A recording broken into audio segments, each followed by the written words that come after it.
Hello, ladies and gentlemen. My name is Jerry Hicks, also known as the Dark Wolf. It is my honor to invite you to the 2023 International Mandela Effect Conference. And this is going to be our second live event. Our first one was in Ketchum, Idaho in 2019.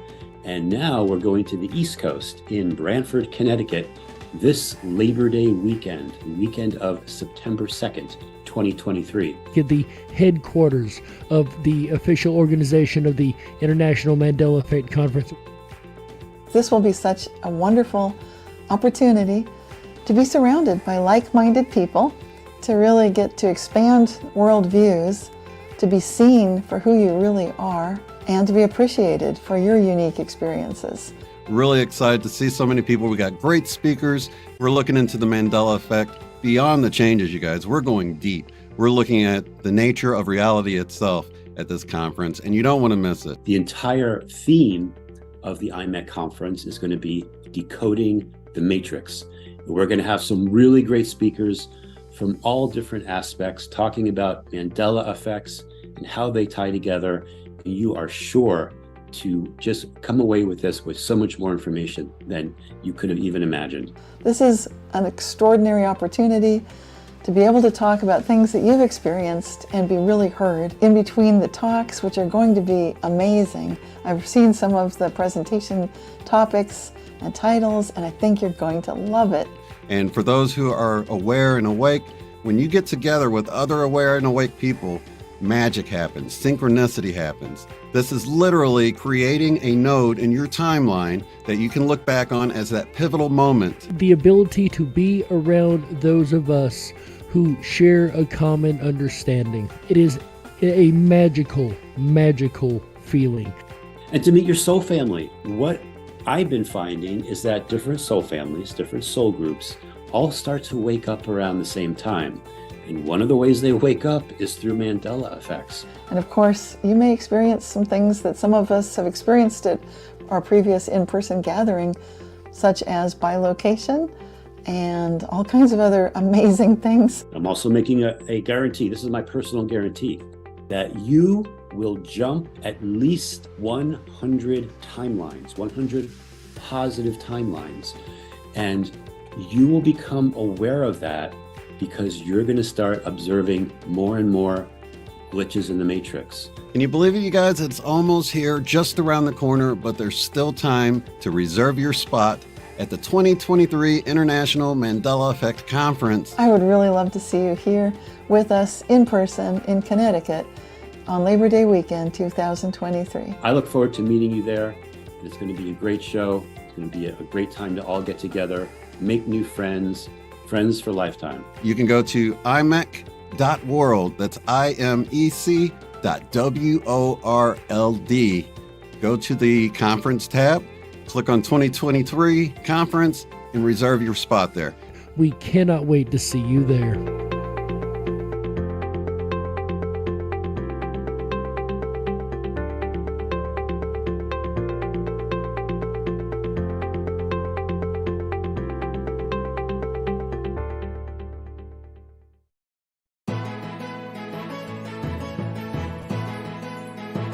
Welcome to Open Tables.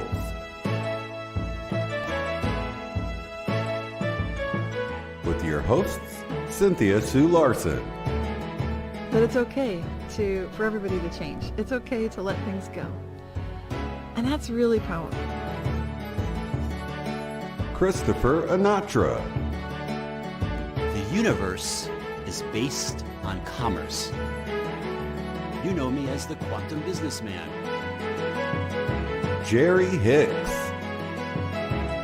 I feel like I've woken up in a parallel dimension where everybody's exactly the same. They look the same memories generally speaking, but they're different.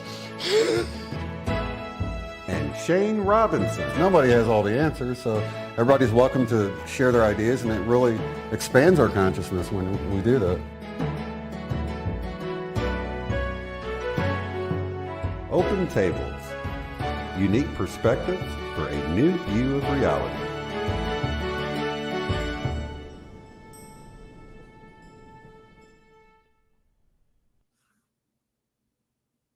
Hello, ladies and gentlemen. I am Jerry Hicks, also known as the Dark Wolf. Welcome to season 3, episode 7 of the International Mandela Effect Conference, Open Tables.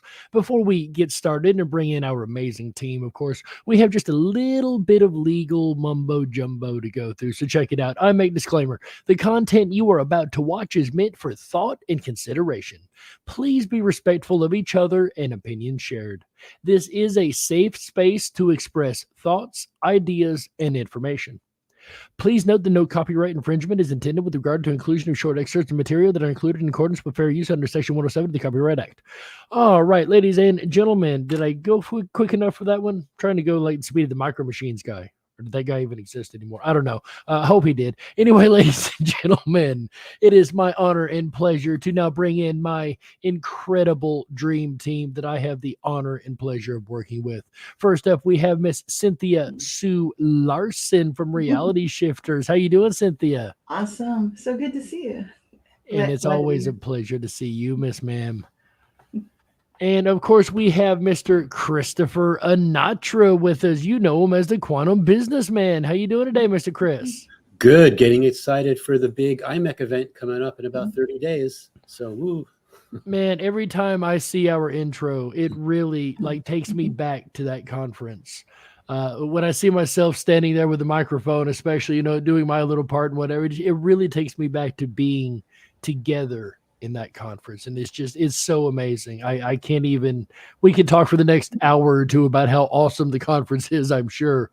But it takes me back. Does it not, you guys? Oh yeah, definitely. And this is a nonprofit. So everything, when people wonder what is the money going toward, it just goes to completely cover the raw costs. And then we put so much extra effort and energy and time in on top of that. So it's a good thing to make sure people know. Absolutely. And with that said, if you would like to help and donate to us, all donations are tax deductible. You can do it a number of ways through the super chat here. Keep that on the screen. But through the super chat here on YouTube, you can do the super stickers. You can do the super whatever supers they got. They got like 4 or 5 supers now. I don't even know what all they've got. But whatever donation capabilities they have, you can use the YouTube chat as well as joining our Patreon. That's right, patreon.com/IMEC, where you're going to get raw behind the scenes footage that you're only going to find on Patreon. We do our green room usually before the show, and those are what gets posted over the Patreon. That's the only place you're going to find those. So if you want to become a supporter over there, we have a great group of people over there that help support us. And if you want to join that group, you're more than welcome to. We'd love to have you. And like Cynthia said, any money that we collect goes right back into bringing you guys these conferences in person and anything we can do to give back to the community. That's what we're all about. Chris, do you want to jump in and say anything before we get started, sir? Do we want to say anything about Shane? Because yes. So I must apologize that Mr. Shane is not with us today. He did make it back safely from New Mexico. So he is safe and sound at his home state. There's been an emergency situation that he's dealing with right now. That's about as far as I can go.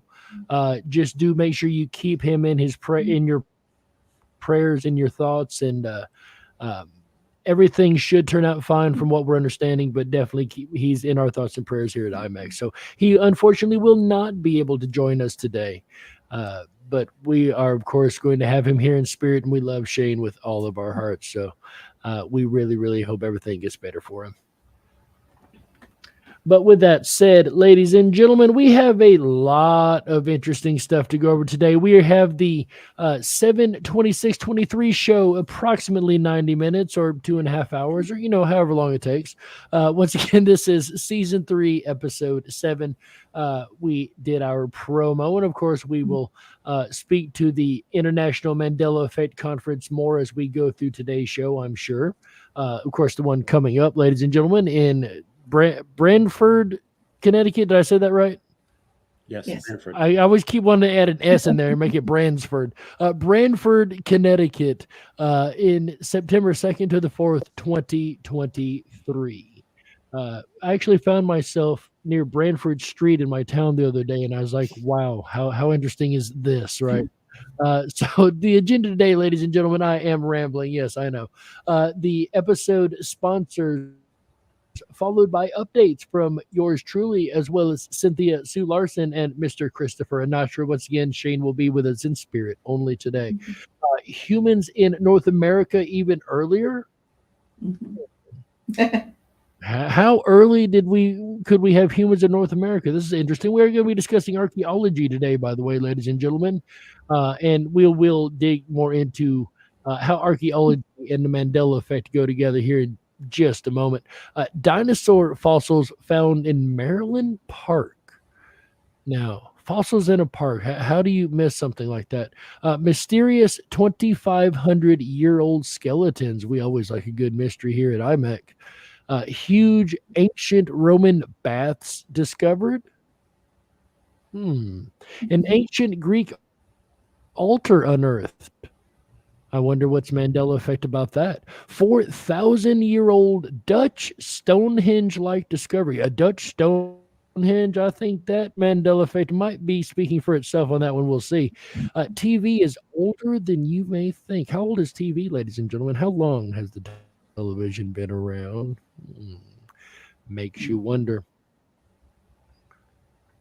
The heart can sway our perception of time, and the unicorn birther. A unicorn? I like unicorns. Unicorns are cool.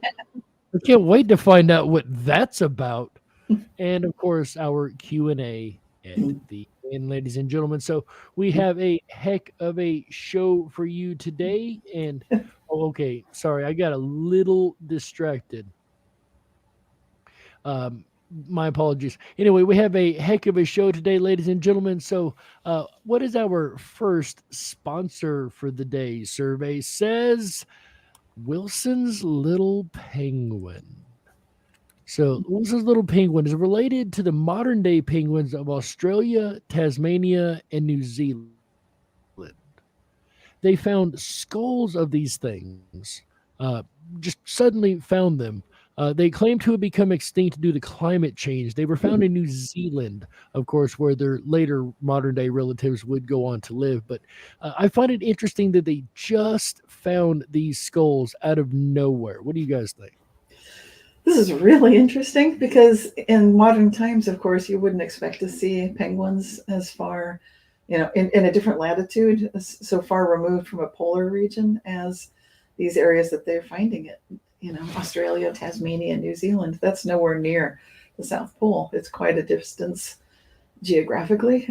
So it's very interesting on many levels. There's that factor. And then there's the factor that why haven't these been discovered previously? It seems like this is a brand new thing. Is that correct? They sort of sprang on the scene suddenly that That is correct, yes. Penguins used to be here.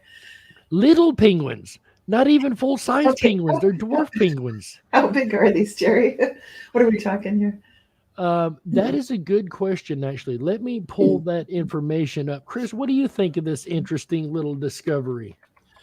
It reminds me of the famous Mandela Effect of the rainforest penguins, the Tawaki, which were discovered in New Zealand. And for a lot of us, thought penguins only existed in the Arctic regions, the very cold, and in Antarctica especially. But now we find that there's been other penguins as well. So we got these little guys. I had never heard of these before, even as a possible extinct animal. But it is interesting how penguins are coming more and more into our reality. We're talking 13 and a half inches tall, just over a foot tall. Those are our little guys. And then, Chris, when did you hear about these other penguins? Was that recently, like the last 10 years? Or I would probably say I heard about them around 2018, the rainforest penguins. And that's so funny you say rainforest penguins. Oh. Those are two words that shouldn't even belong in the same sentence, right?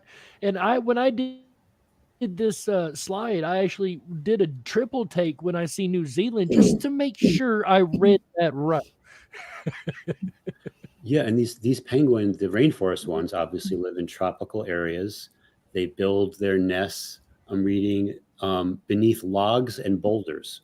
So very, very different from the normal penguins that we associate with what a penguin is. But you're saying these are alive today. But they sort of popped on the scene also. Yeah, exactly. They've always existed in this timeline. Okay. And now what? Yeah, go ahead. I would say they have a very unique look. And you would think, again, why aren't there movies, cartoons, Right. stuffed animals of these rainforest penguins? So for a lot of people, I think they are new. They've never existed before. For myself, I became aware of them, like I said, in 2018. So it's new to me. How about you, Jerry? Is it rainforest penguins? 100% new to me. Number one, penguins this size is just mind-boggling. Number two, outside of Arctic regions, north or south, I guess they only live in the south. I don't know. I thought penguins were in the cold areas, north and south. Apparently that's changed too. That's a whole nother. But yeah, this is all brand new to me. And the fact they just found these skulls. Now, this is something I want you to note, audience. We're going to see this come up a lot today. These just suddenly found type things. It'll make sense here as we go through, as you guys will understand what we mean by this. But yeah, this is 100% new to me, Cynthia. This is mind-boggling to me.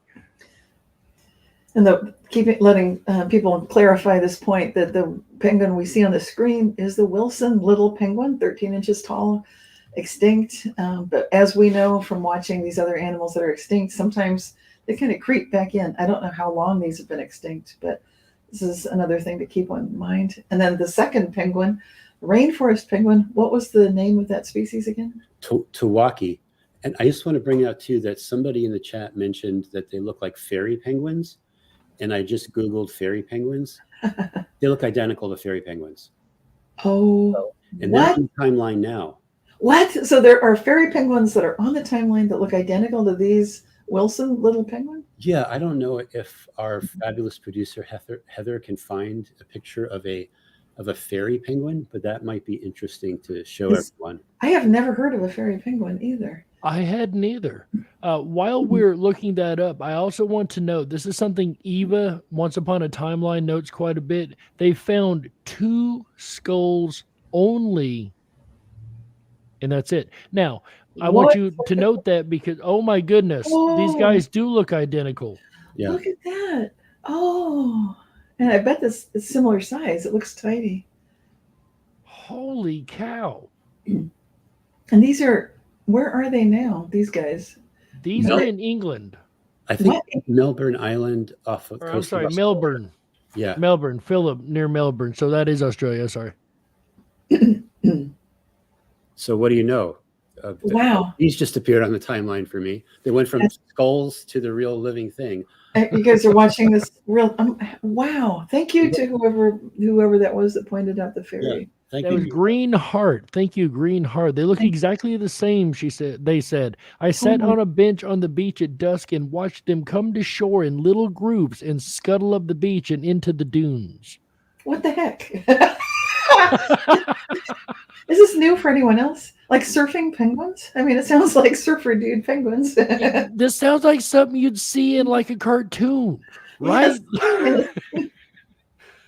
Like, I always wondered how the penguins in Madagascar, the cartoon, yes, I know it's a cartoon, but I always wondered how they were so comfortable in the rainforest and in the heat. Like, they had no issues as penguins, right? Right. Now, apparently that like makes sense. But what I was noting a moment ago, they've only found 2 skulls. Now, watch in another month or so where this story will change. And, we found 5 skeletons that were in full tack, you know. And next there'll be a little colony of them on a remote island. Right, exactly. So we may be catching the front end of something coming into the timeline. Yes. Interesting. This is really cool. Next. The pink wing phasma. So this is actually considered a fairy bug. I've heard a reference to such. It's endemic to Australia once again. This is, believe it or not, a stick insect. And I think this is courtesy Lisa sent this one in, right? I believe so. Yes. Thank you. And by the way, since you brought that up, Cynthia, I can honestly say this entire show, every slide we have was sent in by you, the community. Yes, thank you. Every single thing we're going over came from you guys. So we really appreciate that, guys. Keep them coming. It's you guys that make the show. It's you guys that make what we do. We do it for and of you. So, we really appreciate it. And don't ever think that you're bothering us. Please send everything you can find. No problem. We might not cover everything, but sometimes we need the material, and it really makes a difference. So thank you. And Absolutely. And we're learning a lot, even right now during the show. This is amazing. Speaking of learning, let's learn what is under this video link. Give our wonderful and amazing producer just a second to get that queued up for us. But I always thought a stick insect would look like, I don't know, a stick. Makes sense to me. Here we go. Real life fairy. Oh, wow. It looks kind of like a dragonfly. Kinda, huh? Yeah. Or a big moth. Or a fairy little. Or a fairy. Yeah, I can see the fairy qualities to it. A Goliath stick insect is what this is considered. Really? That's so amazing. Yeah, absolutely pretty thing, but very strange in my opinion. And this is Australia. Once again, I don't know all the animals in Australia. It's weird to find something down there that isn't going to try to kill you, so that's a plus, right? Right. Unlike our next sponsor here, we have the Acrophila, which looks like it's out to kill you. Yes. This is also a stick bug. This is also a stick bug. It looks kind of like a scorpion. We also have a video for that coming up here in just a second as she's getting that queued. But this is something that I would not want to run into anywhere.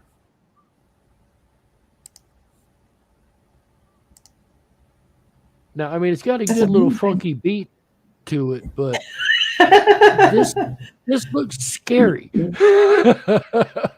Maybe it's trying to dance. I'm not quite sure. Like, I'm looking at a total different view of it now. I didn't even think about that last time, but no, seriously, this is a stick bug, ladies and gentlemen. This is not normal, in my opinion, for stick bug activity, at least none that I've ever seen. Yeah. Yikes, exactly. Says. What's that, Cynthia? Well, for Australia, you're mentioning some animals are dangerous. This one looks dangerous. I don't know if it really does have the stinger that it seems to have, or if it's more of a threatening display. Still, I wouldn't want even the poked end of a stick to be like, No. Thrusting itself at me. So the Acrophila, a new creature to me. How about you? Yeah, I've never seen a scorpion-like stick bug, so this is new. And now we've got like the good. It's like the good fairy and the bad fairy kind of situation with the two stick bugs in Australia.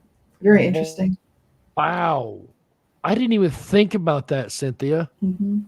Yeah. Holy cow!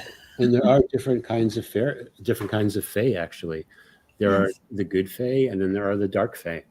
So yes, I could definitely see that correspondence between those two different types of things and these two different stick bugs, possibly.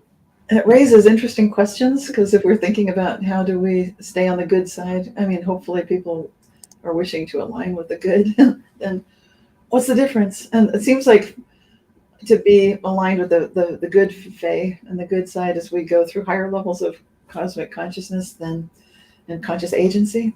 I find that people tend to keep asking questions and stay humble and stay aware that you might be doing things for the betterment of more than just yourself.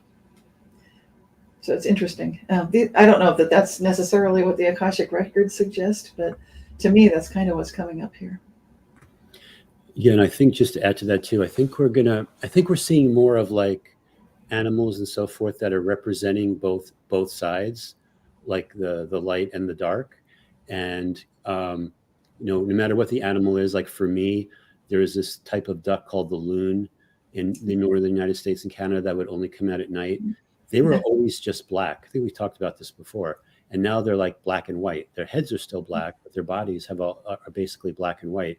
And then we had this one butterfly that was one of our sponsors from the last one that had, it was a black and white body. The integration, could it be representing the integration of our light side and our dark side, as we push through and get to the next level? Because I think all those aspects of ourselves have to be integrated. So that's just something to keep in mind. So the nice stick bug and the not so nice stick bug, it's funny how we had this one slide and the next slide shows the opposite of that. Right. Well, I think it's helpful to have kindness when we're assessing the other, whatever we're looking at. We don't talk about politics. We are a 501c3 nonprofit organization, so we don't get into that. Having said that, there's something we can do when we're looking at what might be called other, whatever that might be for us, whether it's politics, religion, all the things we never talk about here. But to recognize that whatever we think is so other, maybe that's someone just doing the very best that they can. And maybe they're just afraid and having very narrow self-protective interests. And so if you look at it that way, the integration process becomes much smoother, hopefully. And it all goes back to a balance, right? The universe must be in balance. Right. Neutrality. Right. Absolutely. Like you said, we've got the fairy and the dark fairy here, the two different slides opposing each other, right? What could be next, Jerry? What could? Let's find out. Survey says 2 new species of saber-toothed cat. Now, we have, again, a brand new discovery in South Africa where they found not 1, but 2 new saber-toothed cat species. And if you think I'm going to try to pronounce those names on the screen, you're funny. Yeah, Jerry's not going for those words, at least not on the air. I'd have to practice for a good day or so off the air to even begin to try to say them. But if you want to try to pronounce them yourself, audience, more than welcome to go for it. But apparently these things disappeared because of rising global temperatures and environmental changes during the Pliocene era. Funny, I thought global warming was a new concept. Turns out that's happened since, I don't know, Earth has existed. That's what the science is. I'm just saying. But we're not talking about global warming. We are talking about 2 new species of saber-toothed cat that just all of a sudden they found evidence of. They found fossils of. Now, these are really interesting. We've got a fossil collection here in Berkeley where I live, and there's a big statue of a saber-tooth tiger or cat of some sort. And those things are kind of scary looking, and they're fascinating. They seem to capture the imagination. So for there to be a discovery of a completely 2 new species is rather significant. We can call them by their nicknames. I would suggest just call one Dino, the other Loco. but this is just so cool. Like 2 out of nowhere. I mean, I know that there are constantly scientists out involved in digs and finding what they can discover. And maybe some of the changing weather conditions are opening up the dig sites. I don't know. But this is kind of extraordinary that we'd suddenly be finding so many things just in the last month or so, really. Right. Ever since we noted a big shift about a month and a half ago, we've been seeing a lot of big Mandela Effect changes, which kind of we've seen the up and down pattern of the Mandela Effect. It'll go into troughs and then we get a whole lot, then we'll get very few. This seems that we've got a bunch of new stuff coming in. And once again, just because it's in the ground, does it mean it's not a Mandela Effect? Yes. So we're finding new stuff in the past, down deep in the earth.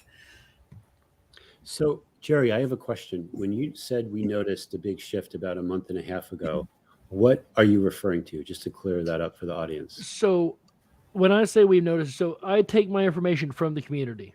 And about a month and a half ago, the entire community started reporting, hey, I think there's been a shift. Hey, we're starting to see Mandela effects appear again. We start to see Moneybag making more videos. We're starting to see people reporting more Mandela effects more quickly now again. We're seeing an uptick in the Mandela effect activity. new Mandela effects appearing on the scene, something we actually haven't seen in a few months.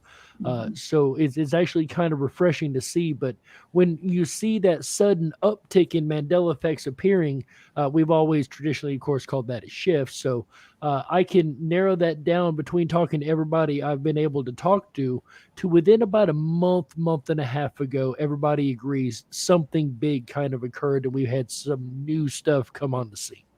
Did that correspond with when the Schumann resonance had that cymatic pattern to it? Oh, Directly. Directly? Okay. Okay, because So- that could have been an indicator. Okay. and I think we showed that in a previous episode of Open Tables, right? I can't remember. The braid picture. Yes, looks up is extraordinary. It was a signature that I'd never seen in any Schumann resonance picture before. Now, of course, it was attributed to some kind of malfunction or like one device operating strangely. But at the same time, as you mentioned, we've seen such an uptick in reports since then. It was attributed, but it was never attributed directly by the ones that did it. They never give any explanation. They just wiped the data, pretended it never happened, and carried on as normal, right? So Nothing to see here. Move right. on. So that only adds a little bit of question to what was actually happening, but we don't really officially know one side or the other from the mouth of the horse Right. why it did it. There's speculation that it was bad equipment, Right. but even that hasn't been validated. No. Interesting. So, I mean, now somebody says, could it be astrology? I'm not against that. That they could very well be connected to astrology. The Mandela effect, we don't have an answer for. So, if you've got a good theory as to explain how it could be connected to astrology, we're all ears. I would love to hear it. And I mean that sincerely. As the theory guy, I would really love to hear it. Yeah. But yes, go ahead, Chris. I was going to say, I think a lot of things are connected. Like everything is connected, honestly. And whether it's tropical astrology or the sidereal astrology, those all have tie-ins to how the geometry and mathematics of the universe work. So, and then people can definitely find those patterns. And just to add to that too, I've been hearing that people were talking about yesterday, the July 25th was the day out of time, so to speak, right before I believe it's the galactic or universal something new year begins, which I believe is tomorrow. So there's a lot of things that are going on, a lot of unique energies. Today so far, we've had at least 4 solar flares. The last one that we had earlier this morning was registered almost as an X-class flare. And even though these flares are not necessarily like directly Earth facing, we're still getting all the radiation from it. And there was a giant one that hit the backside of the sun the other day, and we got a radio blackout from that. And it was completely on the other side, but it was a huge flare. So all these exotic energies, you've got the Schumann resonance, which is basically the orchestra of the Earth. So all these things that are happening Up and to the left. Reading us. Right there. Oh, there you go. Heather, can we spotlight Cynthia for just a moment, please, Miss Man? Perfect. So here is the braid effect that showed up on the Schumann resonance. This is the Schumann resonance chart we're looking at, ladies and gentlemen, the color chart you normally see. But for some reason, it all of a sudden, for a little over 24 hours, give us this beautiful repetitive pattern. And then at the end, they wiped it all and it just disappeared. But when this pattern appeared, is right about when I could pinpoint there was a shift. It's like around June 17, June 18th, right around there. That sounds about right. So about a month ago, yeah. So again, they erased it. They never gave us an explanation. They never said it was faulty equipment. The assumption made by everybody, the logical assumption, of course, is that the equipment just malfunctioned. But we don't know that. We do not know that for sure. That is merely an assumption that's been accepted. What do you think, Jerry? What's your gut tell you about this? You've been watching this for a long time, especially the Schumann resonance. My gut tells me it was picking up something that it could not determine, and that's the best outcome that the machine could give as far as data goes. Now, what it was picking up, I can't explain that. I don't know if it was energies from space. I don't know if it was shifting energies. I don't know if it was portal openings. I have no idea. I can speculate all day.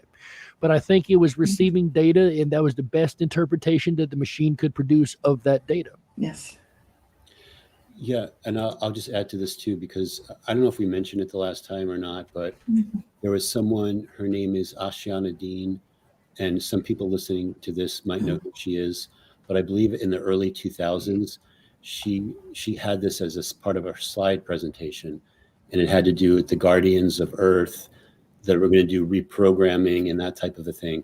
So there's like another way that you could possibly look into this, because the pattern that she showed in her slideshow is almost an exact duplicate to this. Yeah, so what do you have there, Cynthia? The book. I actually had the book at one point, Chris, believe it or not, on my computer. I think this is the pattern. Yeah. This is the. It'll be Voyagers. Yeah, Voyagers 1 and Voyagers 2 is the name of the books. Yeah. Oh, okay. So here's the pattern from the book. Yeah. That was put out. When was it put out? In the early 2000s. I don't know exactly. In the early 2000s, and this book was put out. And here's one of the patterns from, like I said, I believe I had this book. This looks very familiar to me. But go ahead. Oh, I didn't have much to add. So there's a connection, is what you're saying. Yes, there is a direct connection from that over to the braid pattern that you literally just showed us from the Schumann resonance that appeared a month ago, a little over a month ago. And that book came out when? When did that come out? The early 2000s. Okay. Like 20 years ago. Very, very, very interesting that would appear. Now, somebody said it reminds me of cymatics, green heart. Yes. It probably has a lot to do with cymatics. As a matter of fact, I think that's pretty much what it is cymatics. That's frequency, and that's exactly what we're talking about is a Schumann frequency. So yeah, that's pretty well cymatic patterns is what those were. And I noticed the harmonic sense of it, that it's a very relaxed kind of a coherent standing wave. So it seems like it's very conducive toward mind-matter interaction in a very positive way. So it's like a straight through shot. So whatever you're thinking can more easily manifest. That's what I'd expect from looking at that kind of a pattern. I would agree with that, Cynthia. A very coherent pattern, opposed to noisy incoherence. Right. Spiky and dissonant and noisy and weird. Yeah. Right. And what's awesome is our audience is keeping up totally with this. They probably know a little more about this than we do, and we're pretty studied. So, well, thanks I love all the comments that are coming in live. This is great. Keep it coming.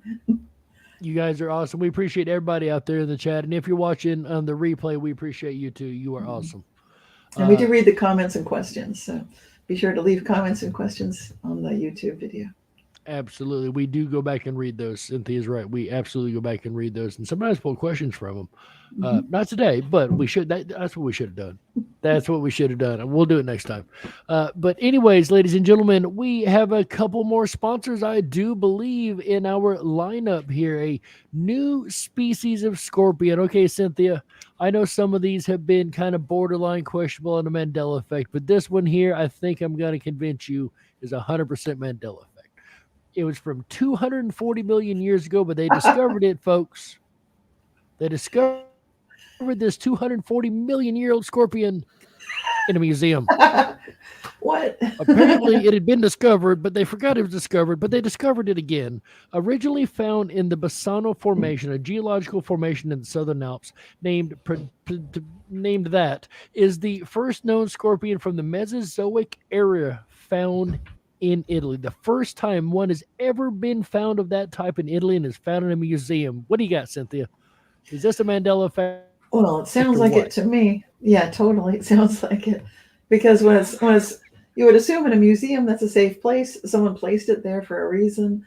Someone probably archived it, documented it, labeled it, classified it, categorized it. It went through all that process. How did it get overlooked that this is such an ancient example of something from so long ago? 240 million years ago. That's a very special specimen. So I'm stunned that it's just like a brand new discovery. Like, well, what do you know? New species of scorpion. Right. We just happened to find it in a museum, nonetheless. It's not right. I mean, it's a good place to find stuff, but was it mislabeled? It makes you wonder what happened, that led to this strange situation. And it's the only one from that era ever known to be in Italy. So that stands out as well. And so clearly, this is the kind of thing people would want to know about.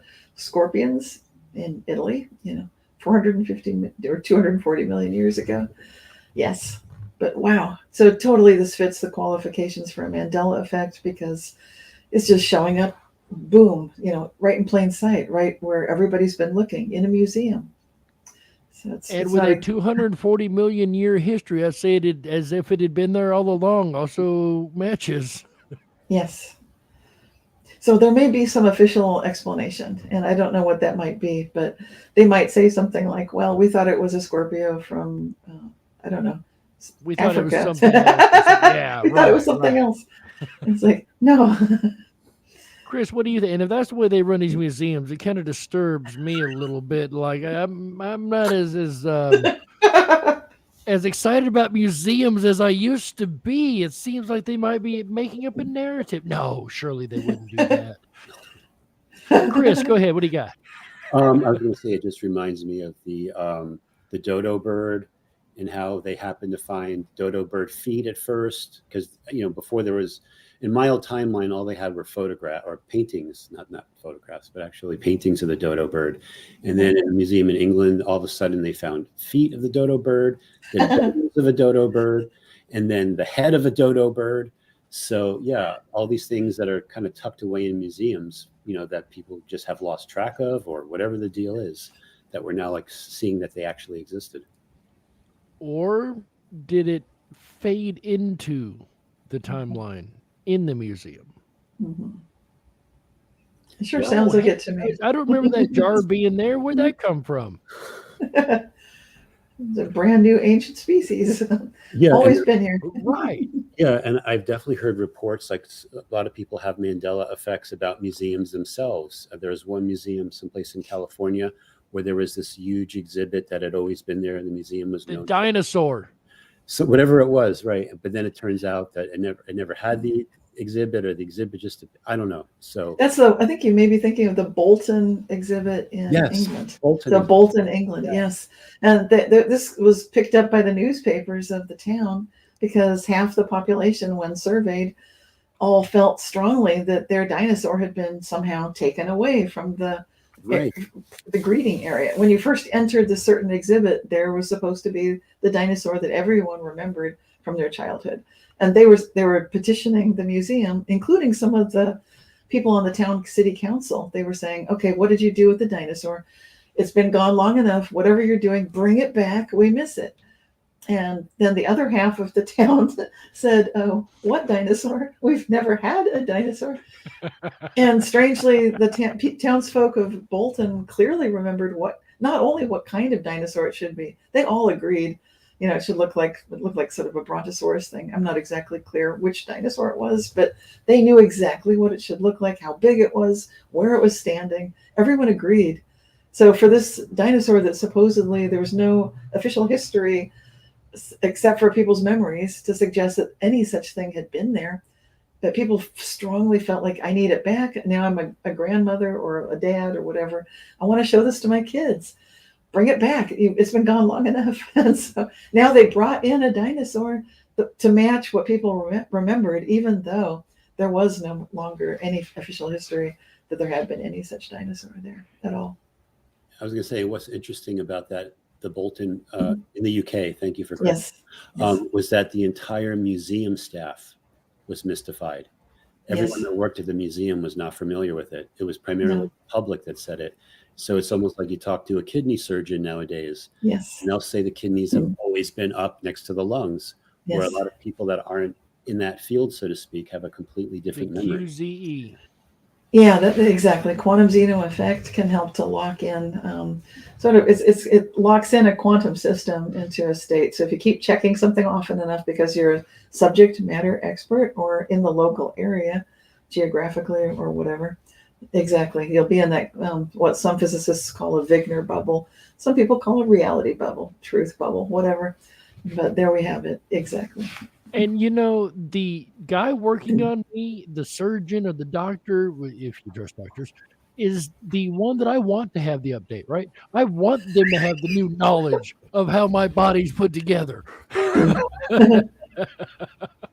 don't want them cutting down here looking for the liver and find the spleen. Like, Yeah, but it's useful to do what we do with this Mandela effect, with these quantum jumps, with these reality shifts, because we can witness flat out what people might call miracles, or just something that's a completely different timeline, and there can be advantage to that as well. absolutely. And what's even more fascinating is, and as back to what we were discussing today, is it don't necessarily have to be new living creature to be a Mandela effect. It could be something that's way old that's suddenly here. And once again, we're going to find this over and over and over in today's show. Next slide, please. I love how we get off on these amazing tangents. So you have something like this brand new millipede species. So this isn't in the ground. I just totally did the wrong segue here. But a millipede species, ladies and gentlemen, 486 legs on this millipede. Ain't quite a millie. So short millipede, I guess, 486 legs. They found this, ladies and gentlemen, in Los Angeles.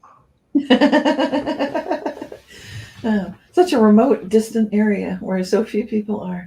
I tell you, it's such a strange little place. You just can't find a person for miles and miles. It's so open. And ladies and gentlemen, we're talking about Los Angeles here.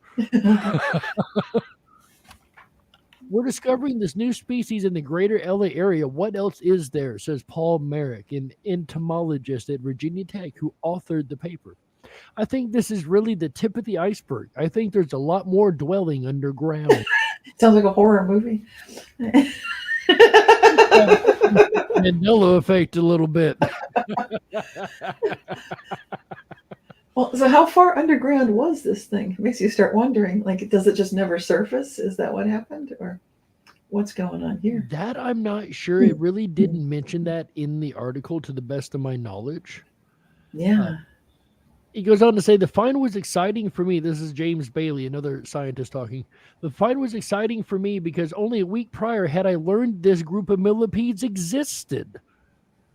There's been very few moments when I uncovered something new right away. It was a new species. This discovery felt fateful in that regard. Or Mandela effectful. Or Mandela effectful, yes. So I love the fact that he had just heard about this species a week prior, or this group of millipede species. And then synchronistically, all of a sudden, they find this brand new one in Los Angeles, folks. I can't push this enough. This isn't the middle of the rainforest where somebody just didn't get to it. You're talking the middle of the city of LA. This is amazing. I could just add something interesting about this thread millipede. I'm just reading this outline. Thread millipedes have a defense mechanism to protect themselves from predators. When threatened, they can release a foul-smelling fluid or secrete toxic chemicals to deter potential attackers. So it's a stinky little millipede, for sure. Yeah, emphasis on toxic. This could be something that you'd want to warn your kids. Don't play in the dirt. You might run across one of these toxic creatures. If you see something that looks anything like this, be careful. I never heard any such warnings. I live in California. Mind you, it's not Southern California, but still. This is interesting. Pretty soon they'll put a cause cancer label on it.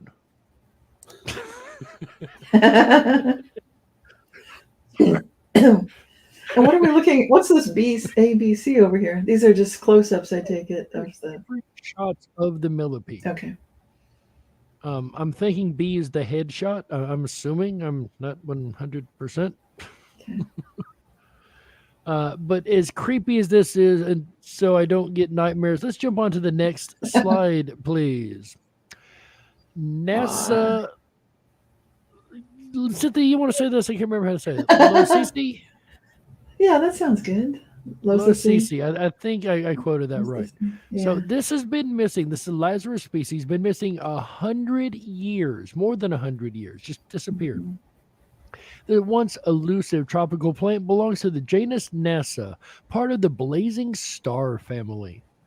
It's harder for researchers to collect these type of plants because they have delicate yet stinging leaves. So careful when finding these. Now, here's what makes this extraordinary, ladies and gentlemen. Here's what makes this just mind-boggling Mandela effect to me. This has been more than 100 years missing. They found this in a park.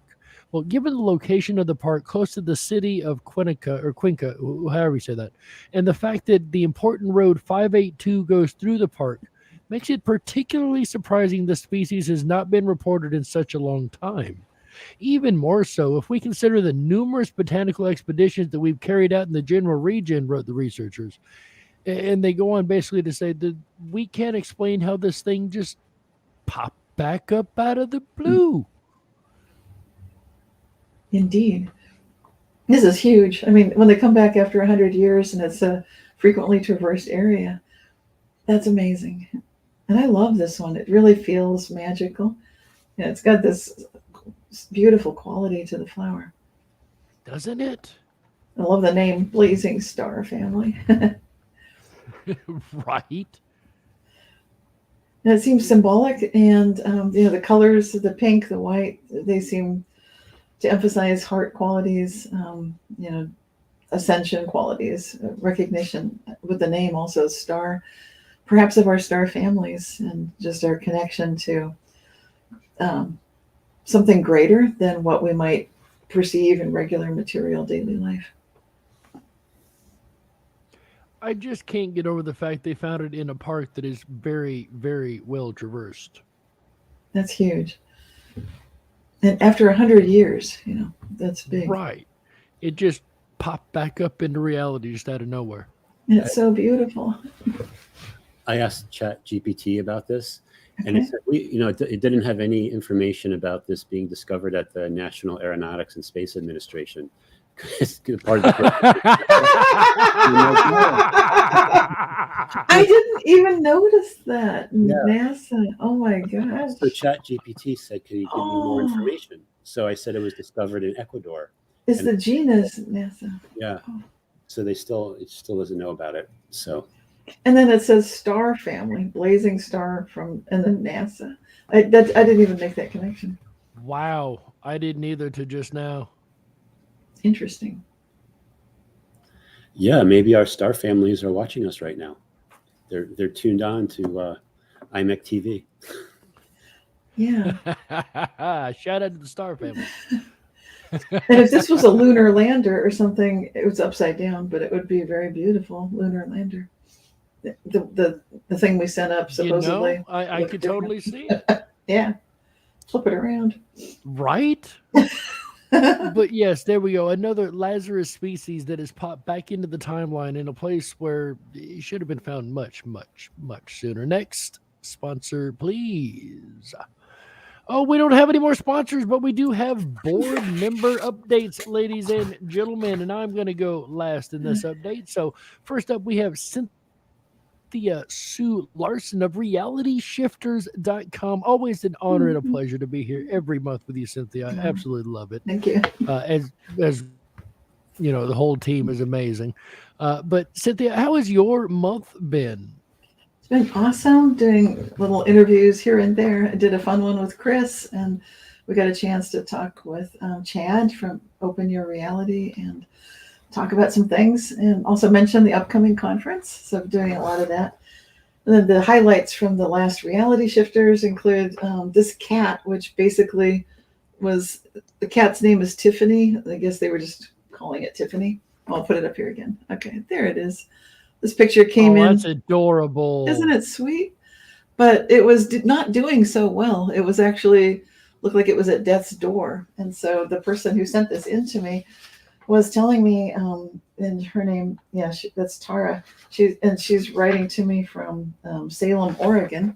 She described how this was an outdoor cat, not really their own pet cat, but just sort of doing so badly that her father thought it had crawled off to die. It had used to come around and visit them frequently. But Tara was feeling inspired by reading the Reality Shifters and so forth. And she decided, okay, if there are different timelines, maybe there can be a timeline where instead of crawling off to die, this cat somehow makes a comeback. And she realized she was lucky because her father had seen it looking like it was at death's door and just too weak to eat and just really doing very badly. But she decided she's not going to buy into that timeline. She's going to picture it in a how good can it get sort of fashion. So that's what she did. And a few days later, her dad, he couldn't believe it. He said, "Tara, look at this. Tiffany's here." And so from the moment that Tiffany returned, sort of looking pretty scraggly, but still alive, then Tara nursed the cat back to health. And there's a very good ending to that story. The cat recovered, a full and complete recovery. But basically the big thing is it was from a point where anybody would have figured that cat, if it was a pet, people might have taken it to the vet to be put down, that kind of thing. It was really bad. That is an incredible story, Cynthia. Wow. And then I got some really great reports from India, too many to go into the detail, but I'm going to show an actress who a lot of people remember her in a famous Indian movie, and she is no longer in that movie at all and no longer has the really memorable lines that were in that film where she played the role of a mother, and the movie's name is Aman, Aman. So if you're into Indian films and you want to look up an old one, or maybe you've seen it, maybe you remember it, you might remember there was a famous scene in the movie where the main character, who's a man, I guess he was losing his vision and the doctors couldn't do anything about it. His mother, in the version that people remember that no longer exists, was played by this actress, and she's no longer in the film at all. And she says a line that they remember that she no longer says because she's not in the movie. But she, in the movie that they remember, she was saying something about how, she was talking to her daughter-in-law, her son's bride-to-be or fiance, basically indicating something along the lines of that she should remember the life of Gandhi's wife, who spent her whole life, I guess when her husband was blind, she wore a blindfold for the rest of her life. And so this actress was insinuating and implying that the daughter-in-law should have her eyes surgically removed and gifted to her husband. But the daughter then said a line that's not in the movie about those were, sort of primitive times or something to that effect. Anyway, huge change to that movie for anybody that's from India and remembers it. And then also big changes in advertising. And so I just want to mention this because for 25 years I've been tracking these Mandela effects around the world. Sometimes I hear people say it's only in America or only in Europe, or they'll ask, why is it only there? And that's not true at all. Right here in IMEC, we've had a whole episode from Brazil. And we're open to doing a show. If people say, hey, I'd love to talk to you about the Mandela effects in my country, please let us know. We'd love to do it. So I think those are the big highlights this month. There's a lot more, but it's in my newsletter, realityshifters.com. An amazing newsletter as always. I've been waiting for people to start pointing out Bollywood changes. There's so many Bollywood movies that was bound to happen. They're happening. And advertisements too. Advertisements that never happened with an actress that never did them. That was in this month's issue also from India. So really grateful to hear from these from around the world. And as the International Mandela Effect Council, to reiterate what Cynthia said, if anybody's international, you want to come on and talk about your country's Mandela effects, we would love to have you as a guest. Yes. Up next, oh, by the way, if you haven't already, where can they find this? RealityShifters.com? RealityShifters.com, yes. Perfect. I love this newsletter, folks. I say it every month. It brings a smile to my face every month that I receive this in my inbox. I love it. Howdy Wolf says, Saris. Hi, howdy, Saris. Glad to have you. Christopher Anatra, also known as the Quantum Businessman. Always a pleasure to spend time with you also, my friend. Real quick, I must take 1 second. Sorry to apologize. Morris sends a $2 sticker, says, cool. We appreciate you, Morris. Thank you so very much. Anything you guys want to give is sincerely appreciated. You guys are awesome. And if you want to donate to us, we are a 501c3 organization. Your donation is tax deductible. Thank you so much. Christopher Anatra, also known as the Quantum Businessman. How are you doing this month, my friend? Good. Just got back from a trip to Ireland, which was quite amazing and filled with... I'm so jealous. Well, you should be, because it was you can go. Just the places that we went to were, and the people that myself and Sean Bond travel with were totally awesome, friends for life, all that type of thing. Something I'll mention. I have a few things to mention. I'll try to compress as much as I can. But one of the guys that was with us was remarking about how he doesn't really see Mandela effects that much. And then a short time later, I'm going to talk about, this is one of the slides later, something called a unicorn birth, because he got a message that came in, and they were wishing like the wife of someone to have a unicorn birth. And he's asking all of us, what's a unicorn birth? And we'll talk about this in a later slide. But that's pretty cool. But for all of us, it was a Mandela effect. And then I was speaking with one of the women that was there, and she was like, we're talking about Bible Mandela effects, and she was saying how I told her about the Bible Mandela effect with Noah, and letting the dove go. And in this time, I'll just say what it is. In Genesis chapter 8, I was always taught that Noah let 2 doves out. He let one out first to see if there was dry land, and it came back, and there was, obviously, it didn't have anything in its beak, so Noah knew there wasn't any dry land. And then a short while later, he lets a second dove out, and it comes back with an olive branch in its beak. So he knows that there's dry land, and they should get ready to get off the ark. The Mandela effect is that in this timeline, the first bird that Noah lets off is now a raven. So he lets off a raven and then a dove. And like, that was attributed to me, that I'm the one that talked about that. And I'm like, for me, maybe I spoke about that in another timeline, but I don't remember that at all.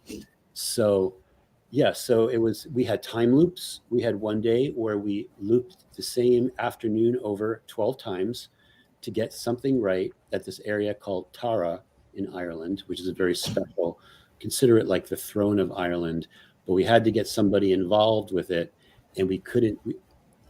At some point, I'll go into more details about that, but we experienced this time loop. We experienced a direct timeline change where we were going to what's called the Torque waterfall. And a lot of us remember a certain path that we took, and it was very boring. It was just through a forest. And then the other group remembered a path that went over this wooden bridge, and there was the rushing river that went under it. So on the way back, we came back that way, over the wooden bridge, and everyone's like, yeah, we're on the right path because we remember them. But half of us didn't remember. We're like, what are you talking about? We never went. So we were firsthand experiencing these glitches in the matrix. So I mentioned, and when I got back home, things around like the road that I drive in all the time, there's new Mandela effects for me personal. So when you guys come to the IMEC show in Brantford, September 2nd and 3rd, it might be the 4th, I'm not sure, but definitely Saturday and Sunday. The biggest thing I think you're going to notice, there'll be glitches when you're here, you're going to notice, but when you get back home, be very observant for any personal Mandela effects. And if you think, I'm just imagining that house was always red and maybe I made a mistake, now it's always brown, or whatever it is, that's going to be evidence that you've changed and you've jumped timelines. So keep that in mind. And just real quick too, Heather, if you have the photo of me and the horses, could you bring that up real quick? Part of our stay was at this equestrian. Oh, look at this. Yeah. And basically, not to say too much about this, but unicorns can remote view through a horse's eyes. And we had an experience with a unicorn that was remote viewing us through one of these horses' eyes. So, and I talk about the crystal, the statues with crystal eyes that have appeared on the timeline, and how those beings can view the timeline through the technology and the crystal. So you've got those type of things going on. Bring up one of the other pictures, Heather, and I could just describe what happened. Oh yeah, so here's me on Michael Skellig Island. This is really cool because to get to this island, it's off the coast of Ireland. You have to charter a boat. It's 8 miles off the coast. And usually really rough seawater. This particular day, it was not as rough, but getting off the boat, it's like you're trying to get off the boat and the boat's going up and down like this in the stone dock. You have to like time it to get off the boat just right.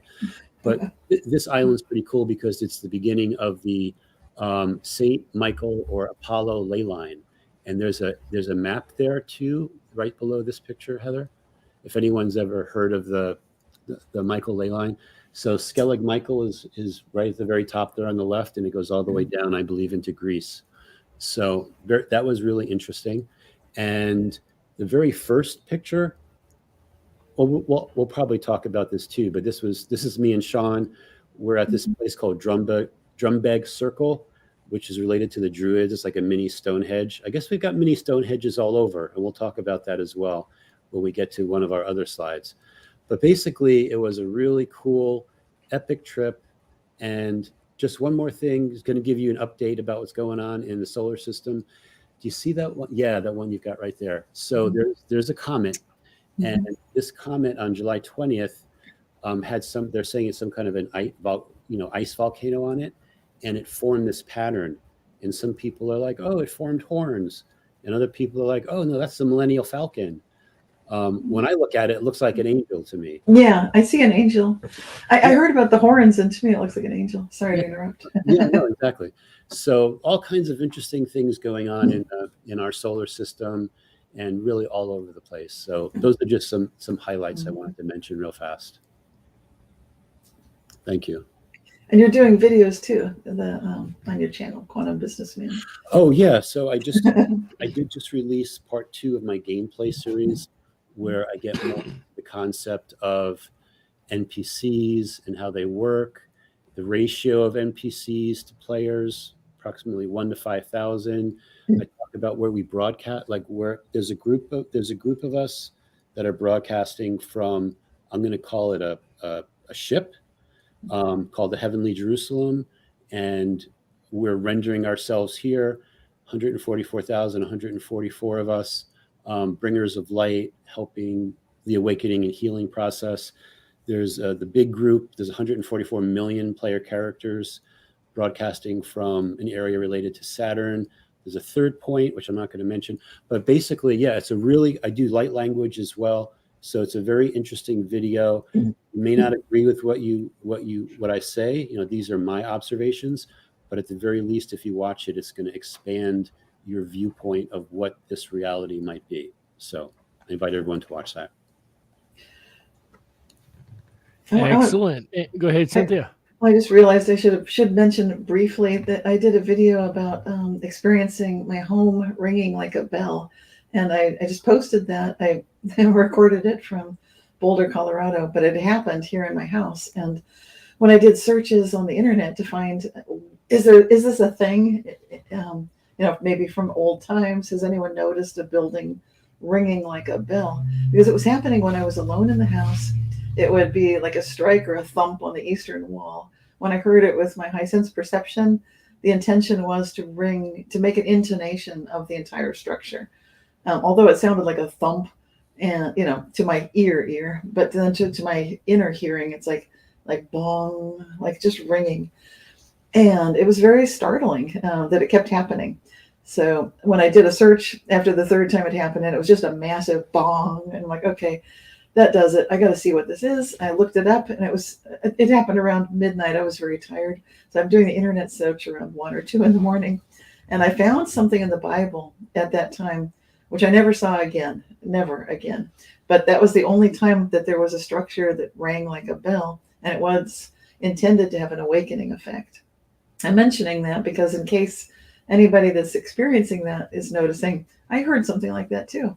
I think we're in a state right now where most of us, even if you are feeling like I'm awakened already, I'm not a non-player character, you might be experiencing something like I'm experiencing, which is basically step up a level. Even if you think you're doing pretty well, don't rest on those laurels. Just keep evolving and growing. And I think it's a very big call to humility and at the same time service. So I think a lot of us might be hearing it. Maybe it was just for me, but I don't think so.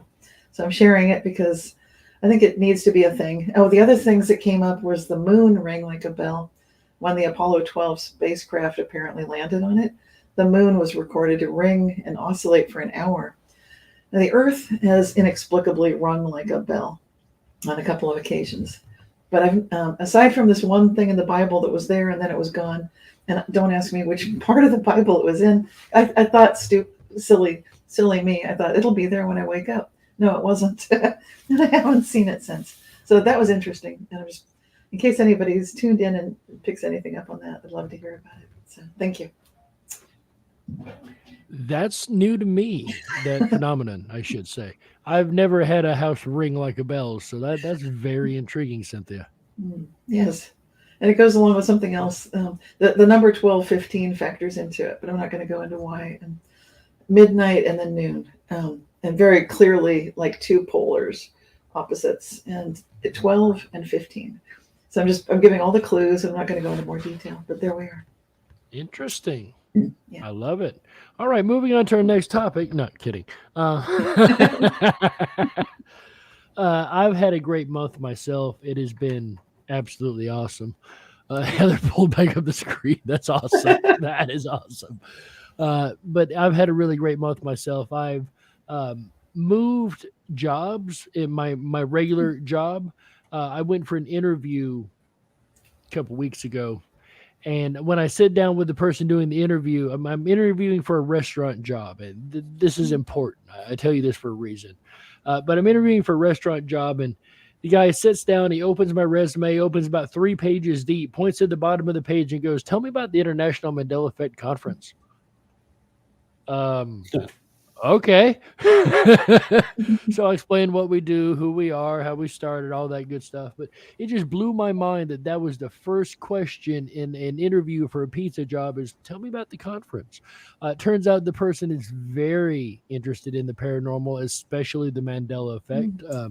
So if you are listening, shout out to you. You know who you are. I ain't going to throw you under the bus, throw your name out there. But shout out to you. I really, really appreciate you if you are listening. If not, and I appreciate everybody else that is there. But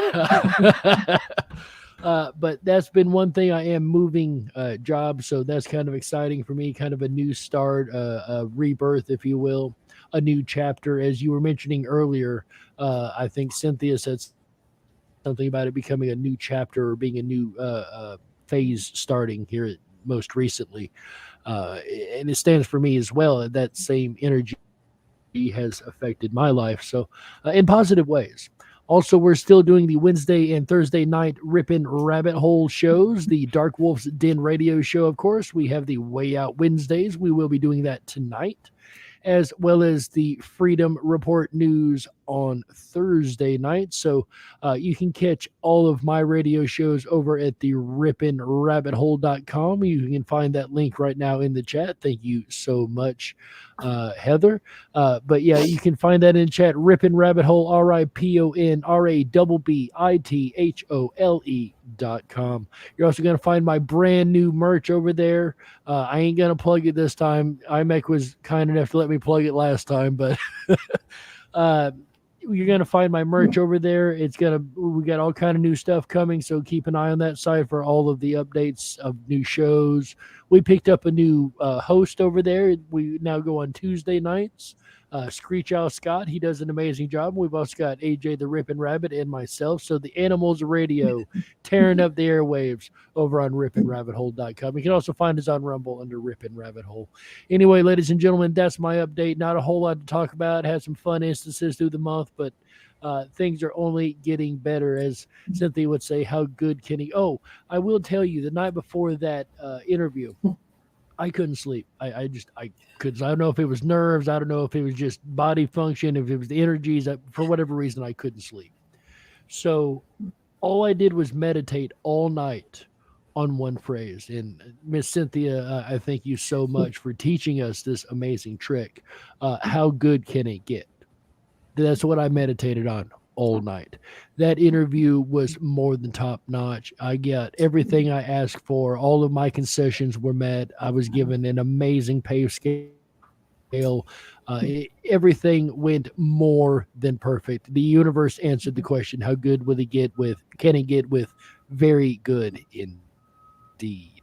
So I definitely suggest anybody, especially if you're going through something, how good can it get? I don't care if you're saying it sarcastically. I think it's the energy of the word you put out there is still going to have the effect. Would you agree with that, Cynthia? Absolutely. Yeah, it's really good no matter what the mood might be. Because I heard a woman recently this week say, well, you don't know my life, because I mentioned you can ask how good can it get. She said, "You have no idea how bad it's been." I didn't laugh, and I just met her, so I didn't say anything further. But I absolutely, no matter what, always, even if it's sarcastic, even if you're feeling like, this is a joke. What am I saying this for? This is a disaster. Say it anyway. Challenge the universe. The cosmos will answer. We're in a participatory universe. And right. We're when you always ask the finding ourselves asking, what next? So what can happen now? Why not change the question? Like, it might actually change the outcome. Who knows? Can't hurt, right? It does change the outcome. But try it first. Don't take our word for it. Try this one yourself.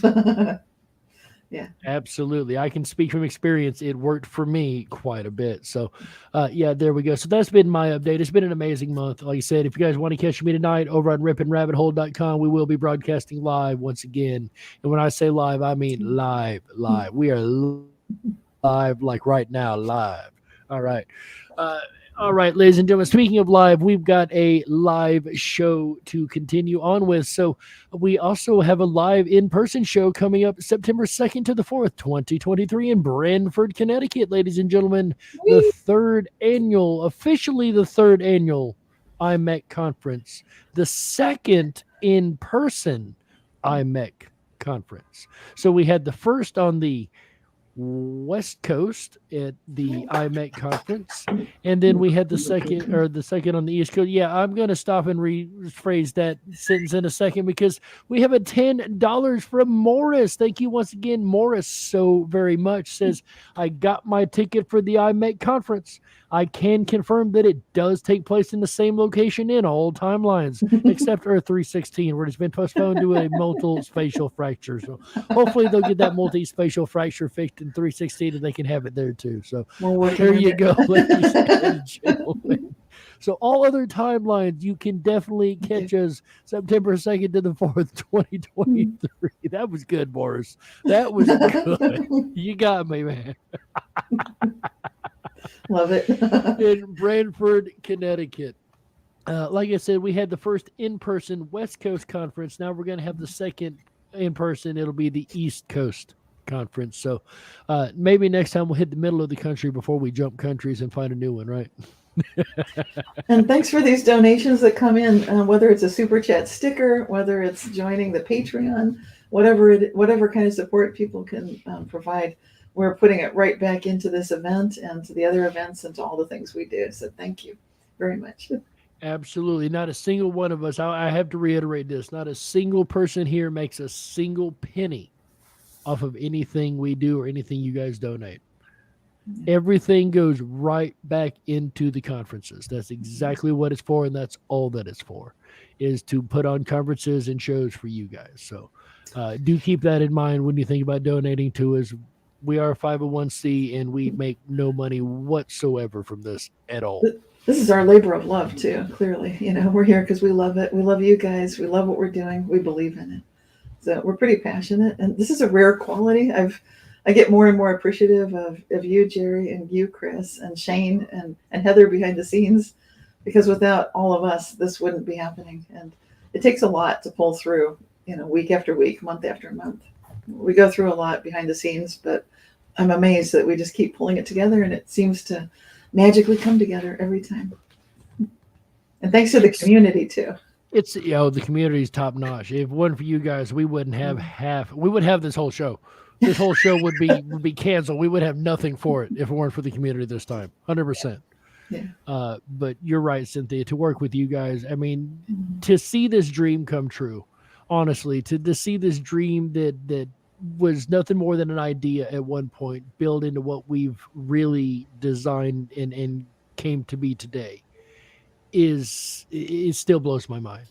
I hate to reminisce because we got so much more show to go, but it really does. It boggles my mind to think that we have, and it's not working with a team. It's not just a team of people. It is truly a friendship.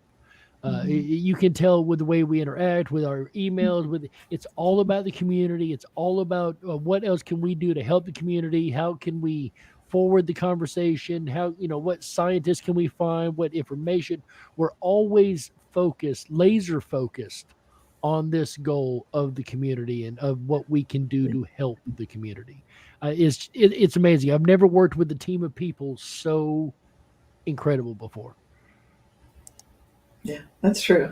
And Chris, I mean, to have you on board is a pleasure. Shane, to have him on board is an absolute honor and a pleasure. It's just, like I said, to do these shows every month, to be with you guys, to see one idea, one small thought grow into something so amazing that is taken on a life of its own. It really has. I know I'm rambling on the mic and I apologize, but I can't get over just how it warms my heart and really just it blows my mind to be a part of this. It's incredible, and have the community behind us 100% all the time is it's top notch. I couldn't ask for better. But before I bust into some tears here, we need to carry on with the show. So yeah, about that. There we go. All right. Thank you, Heather. Saved by the screen slide. Humans in North America, even earlier than originally reported. So when I was in Idaho, they found a site. I can't remember the name of it. It's something fairy. It was the oldest site ever found that had remains that suggested human encampment in that site. There's been now one found in Oregon that has been dated to more than 18,000 years ago. Humans were on North America, older than the Idaho site. And what they did is what you're seeing on your screen now is a picture of a camel tooth. Yes, a camel's tooth. They found different tools and equipment and whatnot around in the same layer. But this camel's tooth is what they used to determine the date that they got here, our 18,000 year date. So it's really, really incredible that you had humans in the land now, even further back. And we see this with a lot of stuff going farther and farther back into history with the Mandela Effect, whether it be technology or the date of humankind being in this place or that. Go ahead. Now, do you know if they found other parts of a camel also, or is it just the tooth? It only mentioned teeth, surprisingly enough, specifically camel teeth. Because it raises questions about where the camel tooth came from, Right. Were camels around back then? Maybe they were camel people. Maybe that's what they were. They weren't even real humans. They were camel humans. I don't know. Well, camels are not part of the Oregon, the Oregonian archaeology that I know of. So camels were not part of North America. So for the tooth to have arrived, where's the rest of the camel? And if or was it something that these people migrated? They crossed the ocean. It does make you wonder, doesn't it? Especially right there in Oregon, which is a coast state. Yes. Yes, indeed. Yeah, just to maybe give a little bit more context, or maybe it'll raise more questions. I'm imagining that they use carbon-14 dating, at least on the camel's tooth, or whatever that is, camel's bone. And I know that it appears to me like the elements of the earth are changing. So carbon-14 dating should be looked at with a degree of skepticism, but it gives us an idea for sure. 18,000 years ago, if we take that time period, about 12,000 years ago is around the time, according to Plato, when Atlantis had its last fall. So a lot of people are like, oh, Atlantis, that never existed, or Lemuria, that's all just fake. It at least gives it, we should have the context that humans have been around a lot longer than modern day science says they have. And I know when it comes to Atlantis, there were at least 3 cataclysms. The last one that I can see in the Akashic records happened in the area known as the Bermuda Triangle. Before that, it happened in an area called the Eye of the Sahara. And then before that, there was another cataclysm that happened in what we now call Antarctica. So basically this, if the dating is correct, and it could be fairly close, this would have happened during one of the Atlantis periods, probably the more recent one. And I believe, like a lot of these archaeological discoveries, well, the global narrative doesn't really want us to know about Atlantis, but there could be more things that find their way into our timeline to show us that these past civilizations did exist, like more and more evidence. So keep those types of things in mind, in that humans have been here far longer than 18,000 years, the way I see it. So Just wanted to I second that, and I think in they context. were in North America far longer than 18,000 years, personally. Yes, I seem to remember something about discoveries of ancient humans in California, but I don't remember what the year was. It might have been similar to this, like 18,000 years. So we are seeing this gradual pushback in the official acknowledgement of how long humans have been in North America and also other places in the world. Definitely seems like it's going much farther and farther back. And once again, we've seen this with a number of stuff, humans, technology, all kind of different things that have been moved back further in the past than what we remember them to originally be. Right. Very interesting. And this definitely does seem like a Mandela effect or maybe it's just, some people might say there's been a cover up and people just didn't admit it. The Smithsonian knew and they wouldn't release it. Okay, I've heard people say that. So maybe a little bit of both. I don't know. It may be. Maybe they were covering up the Mandela Effect for a while. Who knows? Next up, and I wouldn't put it past the Smithsonian. They'd be covering up all of that. Dinosaur fossils found in a Maryland park. First time they found fossils in this park since 1887. The fossil is 115 million years old. This area includes the largest theropod ever found in eastern North America. And if that isn't the strangest part, that's one Mandela effect. The next Mandela effect for me comes in this next sentence here. Fossils found nearby officially raised the park's status to a bone bed. A bone bed. This is an official status of a park. I've never heard of the bone bed. Have you ever heard of the bone bed, Cynthia? No, but I'm not in that field, but still, it's a new term. How about you, Chris? No, I have not heard of a bone bed. So a bone bed is when bones of one or more species are found concentrated within one geological layer. So this is interesting. I would think that the whole like dinosaur era layer would be a bone bed, right? Like that would make sense to me. I'm not sure how that qualifies, but apparently this park has now earned the status of bone bed. So we got brand new dinosaur fossils being found all of a sudden. What do you think, Cynthia? Well, it's interesting that this, the first thing that comes to mind is it's the first discovery in this particular location for about 130 years. So that's strange right there, that for most of the nation's history, there'd been no discoveries of dinosaurs in what now is being designated a bone bed. So it just raises a lot of questions immediately. If it's a bone bed, then it must be rich and thick with dinosaur skeletons. So if that's the case, why haven't they been found over the last 130 years until now? So interesting, fascinating. And the bone bed designation, it does seem like a new term. So we have many, many questions here. And I think definitely sounds like a Mandela effect to me, because if this is a park that's that thick with dinosaur skeletons, we definitely should have seen something, but we haven't. And here we go. We're finding fossils. Wow. And I want to know, this is like the second or third time a park has come up. Interesting. And he's thinking Jurassic Park here. Yeah, well, I didn't even put that one together. That's good. Yeah, they're not saying Jurassic bone bed, but it does look like a Jurassic bone bed to me. Oh yeah, Jurassic Park 3 coming to Maryland.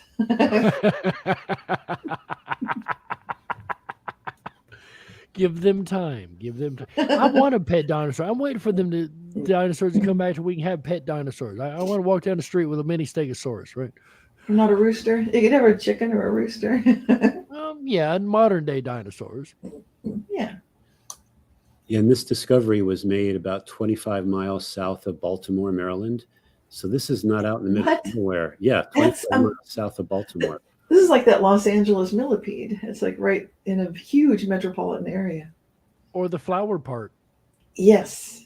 In Ecuador. This is interesting. Again, you have this metropolitan area, this big area where it should have been seen before now, but it just happened to all of a sudden show up. Yeah. It makes you wonder why it wasn't seen. Like, how did it go missed? Unless it wasn't there, just one of those things that appears out of nowhere. I don't know. Maybe people weren't digging in the park. If it's a typical park, they don't just go with shovels and dig around to see what's down there. It That's was fair. it was discovered in what was called Dinosaur Park. So it was a park named to have. You can't make this stuff up, ladies and I'm gentlemen. sorry. You cannot make this stuff up. Yeah, and it begs the question: will we ever really know our true history? Because Right. there's so many. I mean, this is just one aspect that just it doesn't make any sense. You talk about Tartaria and the Tartarian Empire, like that doesn't seem to make any sense. What is going on with like this world that we live in and these concepts of timeline editings? Is it possible that there was a time when humans did exist with a certain type of dinosaur? Did we talk about that on another show? Or I saw some kind of a headline where there was evidence that humans existed, with some of it. I think we were discussing it briefly in connection with some large birds on an island, some extinct birds, and wondering if there might have been humans at the same time as these giant birds. They weren't quite dinosaurs, but almost. So we touched on it. But, And there was also the Michigan Stonehenge underwater that shows the Stegosaurus with the human. what? Okay, I that's believe new that's to the me. Michigan Stonehenge. I believe that's where it's at. I'm not mistaken. We could have a whole study of just the henges of the world. Oh man, and we're getting more by the day, it appears. Speaking of, next slide, please. What do we got here? Mysterious 2,500-year-old skeletons. Now this, Chris, goes right back to the should have been found, like should be known about, right? Areas where things have been more than discovered. What kind of area are we talking about? Israel. Israel has had a lot of excavation. So you wouldn't think they could find something all that new in Israel. However, they did. They originally thought they found a tumuli, which is a mound of earth from the Bronze Age. However, it was not. More than 50 skeletons were found within 2 burial chambers on 2 opposite sides of an area. So these were 2 different burial plots, which was abnormal for their area and time. Roughly 2,500 years old these skeletons were. But here's my favorite part of this story, Cynthia. The archaeologist says, and I quote, "These kinds of tombs have never been discovered in the region until now, and they are not associated with any kind of settlement." End quote. I don't know about you. This seems to scream Mandela Effect to me. They can't place it in the region. The settlement they can't connect it to. They just found it out of the blue, out of nowhere. These skeletons suddenly show up, and they have no idea what it's from, what it's for, who they belong to. Yeah, this is such a studied time of history with the Israelites and the Romans, and I don't know, actually 2,500 years old.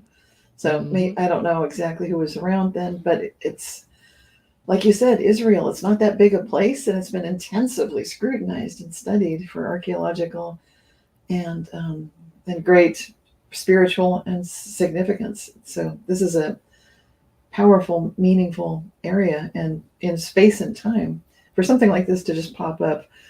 Now, mind you, it's small. I guess it's just 50 skeletons, but still, the fact that the tombs have not been discovered, and now, more significantly, they're not attributable to any of the existing sociological groups or peoples of that area in that time.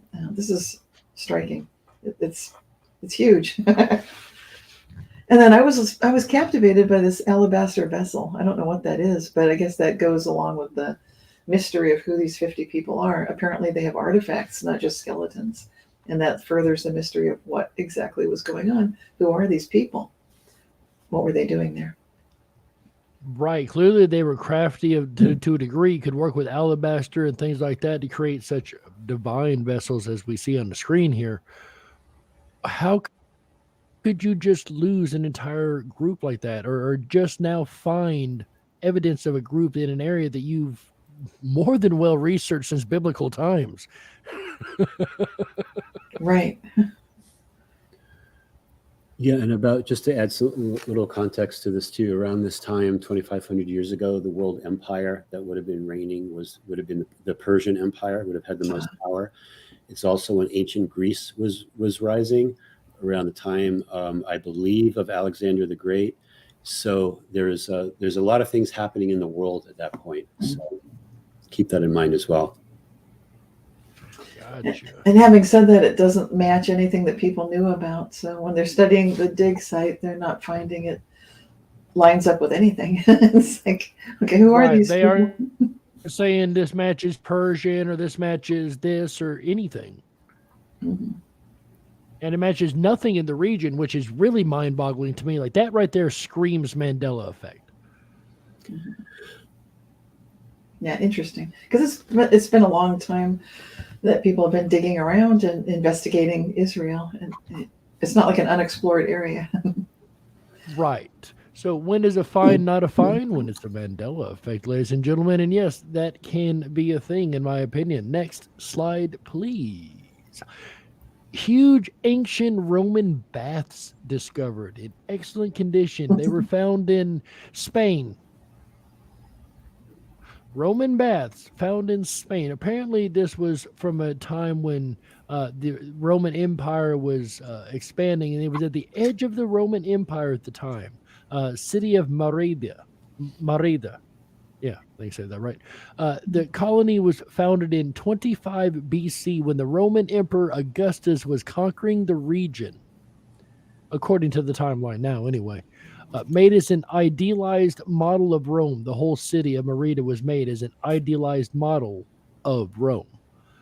So they found this huge ancient Roman baths discovered in pristine condition in comparison to most discoveries that are made. So again, ancient Roman ruins in Spain. What do you think, Cynthia?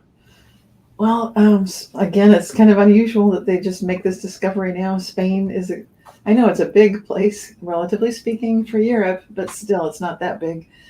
So that it just pops up out of the blue. Why was it not found earlier is what I'm wondering. And it's kind of surprising. Why was there it sounds like this was a surprise to the discoverers that they may not have even expected to find such a thing, like it wasn't known about. I understand it being kind of lost to history, but it seems like it would be significant when there's such a duplication of this entire Roman way of building, that it's done with such meticulous care and it's in such excellent condition. So it's not like it was hard to find because it was all busted up and broken and destroyed. No, it's intact. It's together, and it looks massive just from the photograph here. So totally sounds like a Mandela Effect to me. Something big showing up in a place where you'd expect that it would have been found by now, but it wasn't, and here it is. Yeah, so one could ask the question too, is it possible that we're in a timeline where after Julius Caesar was assassinated and his nephew Octavian came to power, known as Augustus Caesar, that the Roman Empire just was having more of a expansion, and these type of things were happening, and we've merged into that timeline. So to me, that's what it feels like, especially because like the baths were like I don't want to say luxurious, but it was a very positive part of the Roman culture, especially for those that were in the upper hierarchy. So you'd want to have these bathhouses there. If it was just for the common people or you just conquered something, you wouldn't necessarily build a bathhouse unless you were having politicians and those people, wealthy landowners and so forth. So it feels like there's more growth to the Roman Empire based upon this. And to back you up on that excellent point, we did also cover a discovery of Roman ruins last month on the Open Tables episode. So this is 2 months in a row where these things are popping up. Last month, I forget exactly where it was, but it was I think at the base of some Alps or mountains, right? And you're right, Chris. It seems like that expansion seems like it's been moving into the timeline, as you say. Yeah, in my last Symphony of Realities, I talked about a Mandela effect, at least for myself, about the location where Julius Caesar was assassinated. I was always taught that he was assassinated in the Senate. In this timeline, however, he was assassinated in the theater of Pompeii, or actually it's pronounced Pompey. What? So, yes, he was assassinated in a theater, and it was directly under the statue of Pompey, who was one of his best friends for a long time, and then they became enemies because they were trying to both, try to figure out who was going to have the dominance over the Roman Empire. Obviously, Caesar won the battle, so to speak. But yeah, now he gets killed under the statue of Pompey at the theater of Pompey. So to me, that was a Mandela effect. No. That's a big change for me too. That's huge, and it seems significant. I remember what you said. The Senate. That's a very striking, clear memory of the way history was explained. All the senators turned on him in the Senate and stabbed him to death. That's what I remember. Remember the steps of the Senate. If you're wondering which part of the Senate, right? The steps. And now are there steps still, or are the steps gone too? There are steps, but he wasn't murdered on the steps. But what happened was the Senate is now meeting in the theater because the actual building they used as the Senate was undergoing renovations. So they switched and started holding the Senate meetings there instead. So. Oh, wow. So what your read on this, I'd love to know if you've got a take on the significance of the Pompey statue. What she said. Yeah, so I believe that there was a significance, and also too, like one of the things I talk about are the concept of time loops. Yes. So, there is, if anyone ever saw this movie that Tom Cruise was in, it was called Edge of Tomorrow, where basically he kept on living the same day over and over, almost like a Groundhog Day, but he remembered. So I had a roommate that was obsessed with the movie. So not only does he live it over and over, but I had to live him watching that movie over and over and over. Too funny. I think we on the last Open Tables, but yeah, so there's the whole concept where Caesar was granted the authority where he could remember the time loops and correct the mistakes, so to speak. And then perhaps this last time loop was the one for him to finally exit, the game for him, so to speak, and move on to another incarnation. So yeah, so I'm watching the Caesar timeline very carefully because I feel that there may be even more things that come Looks up. like it's on the move. Yeah. Good to watch. Yeah. Cool. And I think you're right. I think the Caesar timeline is definitely in a flux. Mm-hmm.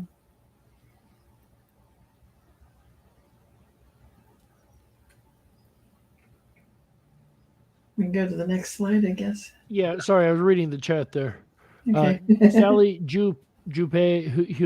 Sally says, Merida was always known as a Roman city, so it seems really strange as so many other Roman items are there. And they just now make this huge discovery of the baths. Wow. Right. If it was always known as a Roman city, why is it even a huge discovery? Right. Right. Usually when a place is known for being Roman, then they're proud of it. Like, this is our aqueduct, or this is our, they've got some massive structure that the Romans built. The thing that you hear most often is, and it's still here. And they're proud of it. But for it to have been hidden all this time is very interesting. Right. Yeah, that's kind of mind-boggling. That kind of threw me off. That's why it took me a second. I was trying to read through that, and it just wasn't making sense in my head. I had to read it a couple times. Then Make sure I it's read a it Mandela right. Effect. Right. All right. So now let's roll that next slide. What do we got? Ancient Greek altar unearthed in Sicily.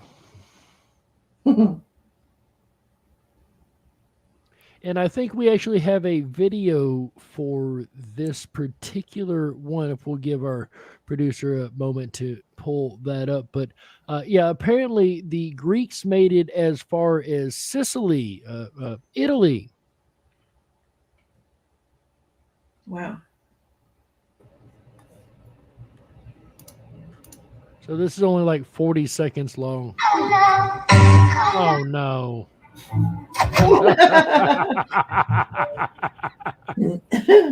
Apologies for the ads, folks. A 2,000-year-old Greek altar has been found in the archaeological site of Segesta on the Italian island of Sicily. The island's regional government believes the altar was probably in use at the height of the Hellenic cultural influence, just before the rise of the Roman Empire in the 1st century before Christ.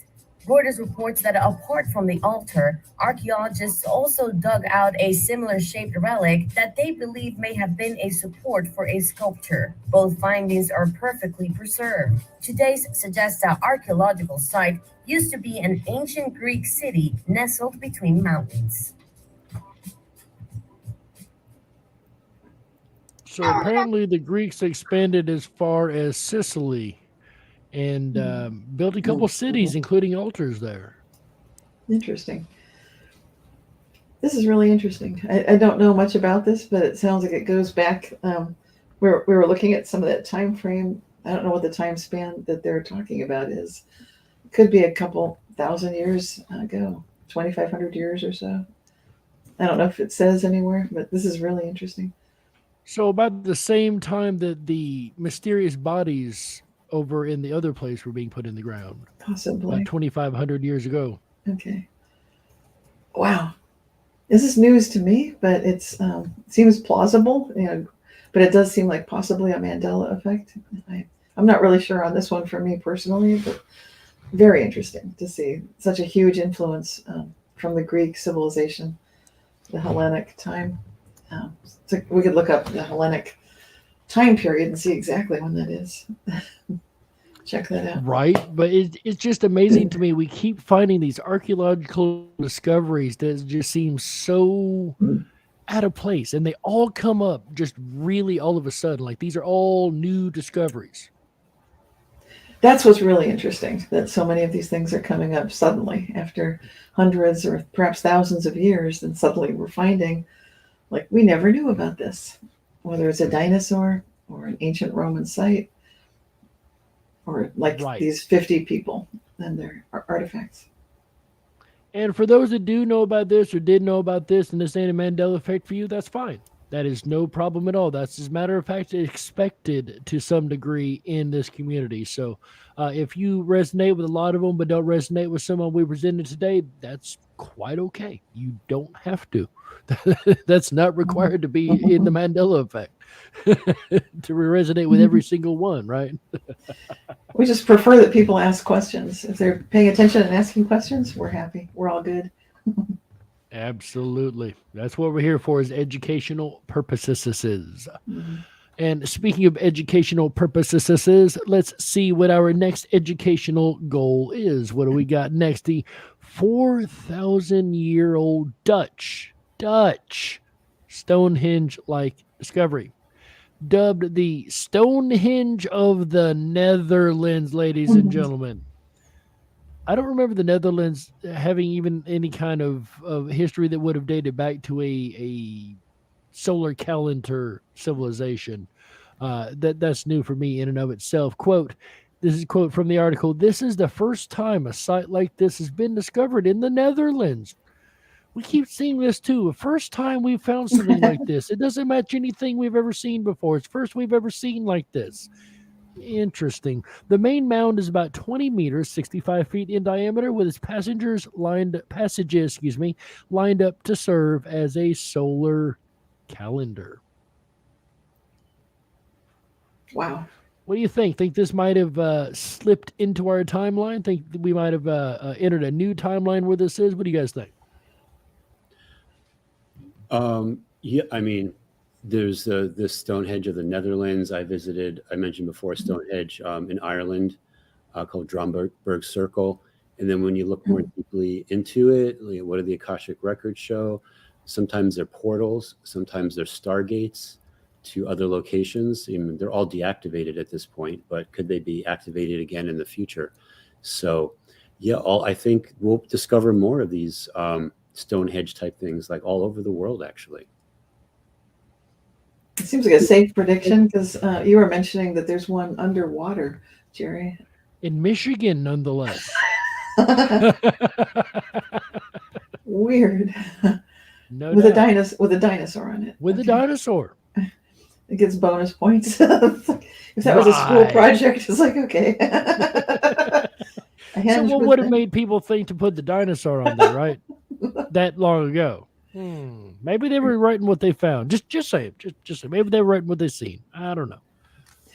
So this is really interesting in terms of the scale and the size. When they describe the size, they're mentioning here that it's about 20 meters or 65 feet in diameter, that it's got passages lined up to serve. So I guess what they're saying is that not only did they find this indications of previous location of boulders or stones, but it's lined up with, you can see in the excavation site that there are some clear delineations of kind of like radial lines moving outward from the center. Right. And when I visited Avebury Henge in England a number of years ago, I was able to successfully, accurately douse where missing stones would go. So there's something interesting, even if you don't see the stones here, people might look at it and say, well, that's not much of a henge.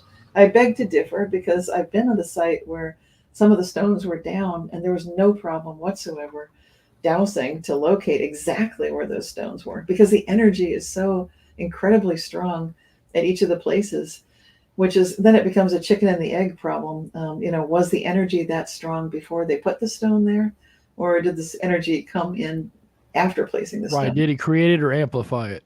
And I don't know that it matters that much. The main thing is that people were definitely working with the energies collaboratively and creating something coherent in that site for a number of valuable purposes. And I would agree with what Chris said, that we can start confidently predicting that we will find a lot more of these around the world in places where we never expected to find them before.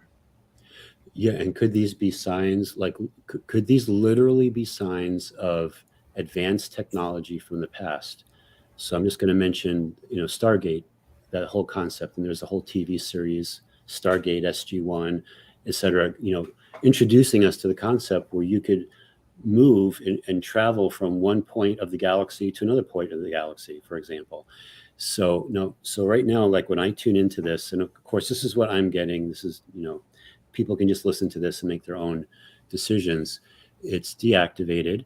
It was able to go to 25, I'm getting at least 2,500 locations within the Milky Way. So if you are an advanced race of beings, let's call them the founders, like could you or would you want to even create this type of technology? And then who would be allowed to use it? And if it was activated again, it should have its own kind of TSA requirements, so not just anybody could travel through it. But there's a lot more to this than just like a Stonehenge. Like, what is a Stonehenge? What is things that, for example, CERN tries to do with its magic circle cyclotron technology? Those types of things, trying to maybe invoke the same type of ability to bring, send, et cetera, use it for different purposes. So yeah, these are all things I think we should like keep on the table to like expand what this could have been in the past and what possibly it could be in the future. And was this built over what's called a place of power? Is there a specific reason for this specific location that perhaps we're not aware of at this moment, but could the Earth be emitting a special kind of energy from this particular location? So just all things for people to contemplate as to what it might be. Love it. It brings to mind that there's been some discussion lately if people are following Cliff High, for example. He's looking at some of the ancient writings on the planet that have really made no sense, like the Yogi Sutras of Patanjali, not really seeming to be anything about yoga, but instead perhaps being a language of mind-matter interaction. And Chris, I know you did a special on the handbags of the gods. Oh yeah. So when you look at these handbags of the gods, and that they show up in art and very ancient depictions of beings holding these mysterious little bags, same kind of size and so forth. But it seems like the instruction manuals of like the Yoga Sutras of Patanjali, for example, might be giving specific information on how to conduct ourselves with mind-matter interaction, perhaps with sites like these, as well as the handbags of the gods. Really raises a lot of questions to keep in mind when we're doing, we're hearing congressional hearings today, live, I guess, having to do with disclosure. And, there's been reverse engineering of mind-matter interaction. Can you believe it? Yeah. Can you believe it? Right. Well, I just want to make that connection here because we're talking about the stars, and I just want to bring in the other things that people might be thinking about because this is all happening right now. This is huge. You're right. It's amazing, Jerry. Well, as you rightly point out, a quote that I made a while back, and it's one of the favorite quotes I think I've made. and that is the Mandela Effect community, ladies and gentlemen, are the new UFO community. Yes. Think just decades ago, there was no congressional hearing. There was no way you're going to get in Congress and talk about this. There's no way congressmen would talk about this with a straight face. There's no way any of this would have happened. They laughed at these people, told them they're crazy, made sure they don't speak, sent government agents to shut them down, did everything they could to quiet people, tell them they were nutso, they weren't seeing what they thought they were seeing. Ladies and gentlemen, I don't know about you, but that sounds like our community today. You're crazy. You don't think, or you're not seeing what you think you're seeing. It's mismemory. It's this, it's that, it's the other. It's everything that doesn't fit what we're actually seeing. We are the new UFO community, folks. And in a couple of decades, maybe Congress will be asking CERN about this, or asking scientists here in America about the Mandela Effect. Who knows? But I really believe we are that next community. We are on something that we know is real. We see it. We experience it. We know 110% it's going on. And we're being ridiculed like those guys were decades ago. It really, the comparisons are amazing to me. Yeah, and I want to mention something too about when Cynthia talked about that video I made. I called it Gucci of the Gods, yes, which was about the handbags that the Anunnaki and so forth were seen in the hieroglyphs and so forth. And could it be that those handbags represented pocket universes or pocket dimensions? And then I'm going to bring that in. I'll talk about our underwear. So this guy, why is he talking about underwear? So an example of a okay, you had me in pocket dimensions. You lost me again in underwear. It's going to make sense because this is a Mandela effect. Do you remember Fruit of the Loom used to have a cornucopia on, yes, on the label? Mm-hmm. We all remember the cornucopia, right? Yes, yes. So, right. So what is a cornucopia? A cornucopia is also known as a horn of plenty. So the horn of plenty concept represents how, almost like Jesus with the loaves and the fishes, could have a never-ending supply, for example, of abundance, whether it's food or fruit or whatever it possibly can be. So is it possible that the concept of pocket universes, pocket dimensions could be true? And we even had a symbol of it on our underwear that got removed. And what does that mean? And this is kind of like a little bit about more of what I'm going to be talking about when we do the IMEC conference. Okay, I see the connector though. Yeah. So, and we shouldn't waste our abundance. And remember too that the cornucopia label, Fruit of the Loom label, is on the waistband. And is it waist like around your stomach, like W-A-I-S-T, or is it waist like W-A-S-T-E? So the frequencies of the words make a difference too, because when we speak, we're literally with the English language, especially, we're literally casting spells. That's why a lot of times I like to talk in light language, because you have a true, authentic way of expressing things with a 1,000,000-letter alphabet that you can't do in our modern languages. So I know I hit people with a lot of different concepts all at once, but yeah, it comes down to our underwear. But yeah, so could these types of circles, such as this Netherlands Stonehenge example, could that be a way that they're, representing a way to go into other Earth realms, to travel throughout the galaxy, all these different concepts? I think we should keep that in our mind. We have the clues everywhere. Yes, we sure do. And for some reason, I'm thinking of crop circles too. I'm wondering if maybe the ancient civilizations had seen them, and having seen a crop circle, might have designated that clearly. It's a special place. This can be a place for the standing stones. Not getting into what the crop circles are, but just putting that out there. So many concepts that in all my years of paranormal research, I never put together. I love, especially with the crop circles and the Stonehenge, I never would even thought to connect those two, but that does make a lot of sense. Could they be marking the position of the circle that they seen at the time? Right. Which might have purposes like what Chris is alluding to. This could actually be a stargate of sorts. Yeah, also too, when you see the design of a crop circle, you may not consciously know what it is, but I believe a lot of them could even be a type of like light language art or symbology. So we get just looking at it, we get a download. And we'll have no idea of what the download is with our conscious mind. But on another level, our higher consciousness or divine self, however you want to say it, knows exactly what's going on. So keep those concepts in mind too. Which brings back that idea of, that picture of the, I was going to bring it up. There it is. The braid. Yeah, the braid. So if we're getting that kind of an image, I'll just show it briefly again. So maybe that's the kind of thing that's happening when we've got those light language frequencies coming through in a crop circle or with light language itself. That makes sense. Yeah, these are thoughts to consider. Wow. And that, ladies and gentlemen, is kind of mind-boggling conversation you're going to get here at IMEC all the time. And we're just getting started. What do we got next up for our slides? We should be starting to run out of slides. We are starting to run out of slides. TV is older than you think. There's a museum in Ohio that has a variety of TVs from the 20s and 30s. That's what's weird, to have a large collection of televisions from that time period. How on earth did they get a large collection? What is a large collection? I would think one is rather large, because I didn't know about this I hadn't heard about this until the last month or so. Far as I knew, TV came out in the 40s and got colored around the late 50s. Right. Yeah, exactly. But clearly not. And this is a prime example of something from the 20s, I guess. So what we're seeing here is an 1929. RCA TRK9 or Track 9, first introduced at the 1939 World's Fair in New York. But that's 39. And here we're saying they were existing in the 20s. Wow. So, yes, this is where most people consider the first introduction of the television, 1939, the World's Fair in New York. But apparently it had been introduced a decade prior. Yeah. Wow.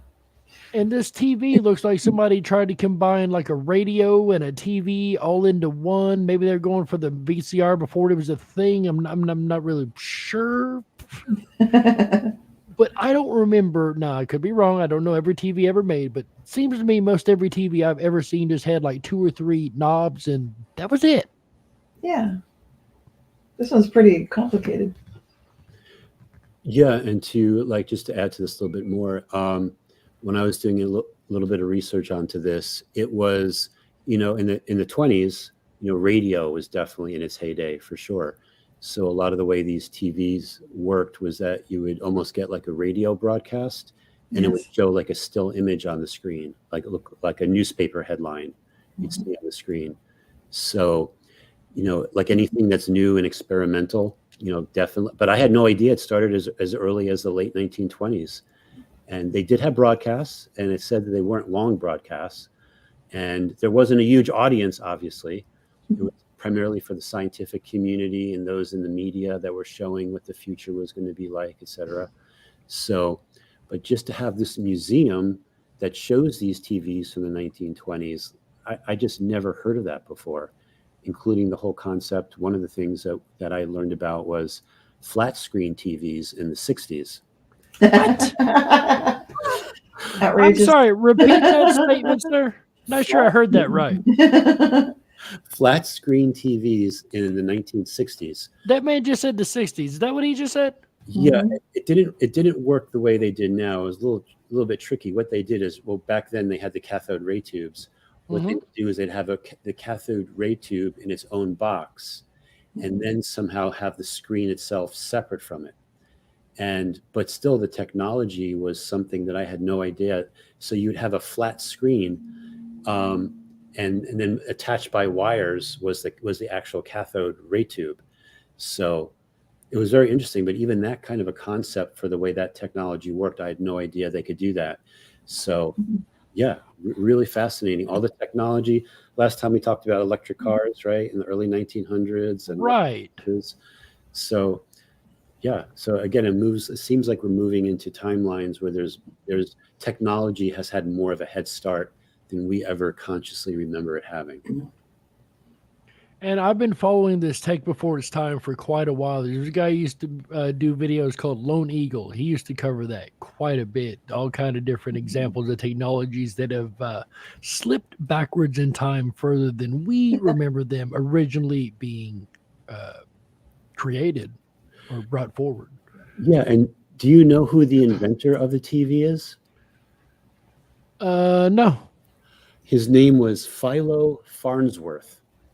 He's Farnsworth, that's right. That's right. okay. Yeah, I never heard of him before, but with a name like Philo Farnsworth, you'd think you would have heard of that. But yeah, Philo Farnsworth was the inventor of the television. It's like Phineas Fogg, like around the world. And Right. Yeah, Philo Farnsworth. It sounds fake, like a character. I don't even have a TV. I don't own a TV. Haven't owned one in over a decade. Now, that said, there are like 5 in my house. I don't own a TV. Yeah. Yeah, so you wonder why there was never a TV called the Farnsworth or the Philo TV. Or maybe there had, I'd have to look it up. Maybe there is now, but Oh, I'm sure there's a whole line of them. Now. right? Now that we suggested. Maybe he wasn't as egotistical as most people, right? Mhm. Or maybe he knew he was creating the tell lies vision. So what are your thoughts, Jerry and Chris, about this technology going back farther in time? Do you think it's a timeline chess move? And if so, what kind of move is it?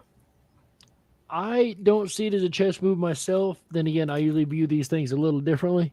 I think it's just another example of the Mandela Effect, just doing what the Mandela Effect does.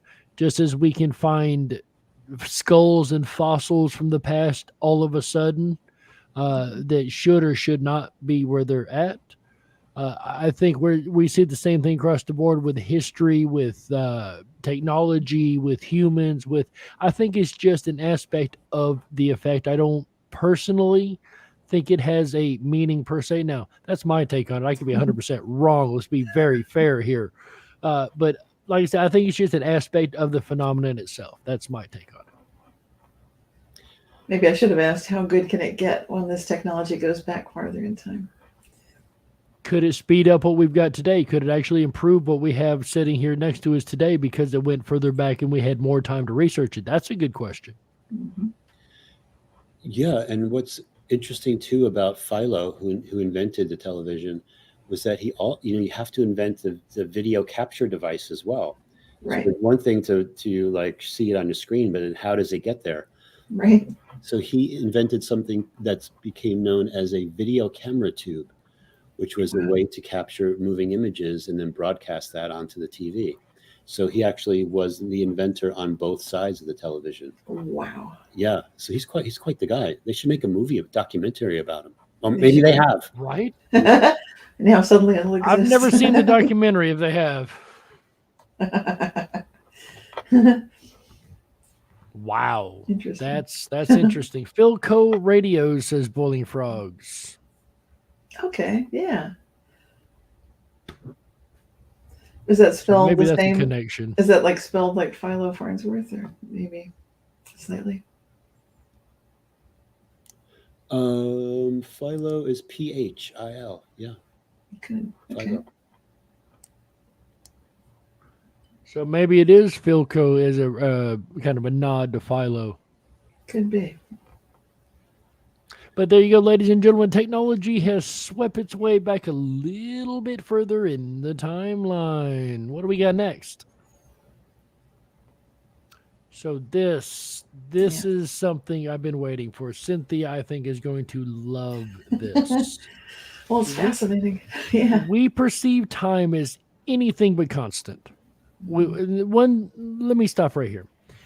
In Idaho, I noticed this. I've noticed this a lot, but I documented this specifically. There were 2 different Sundays a week apart.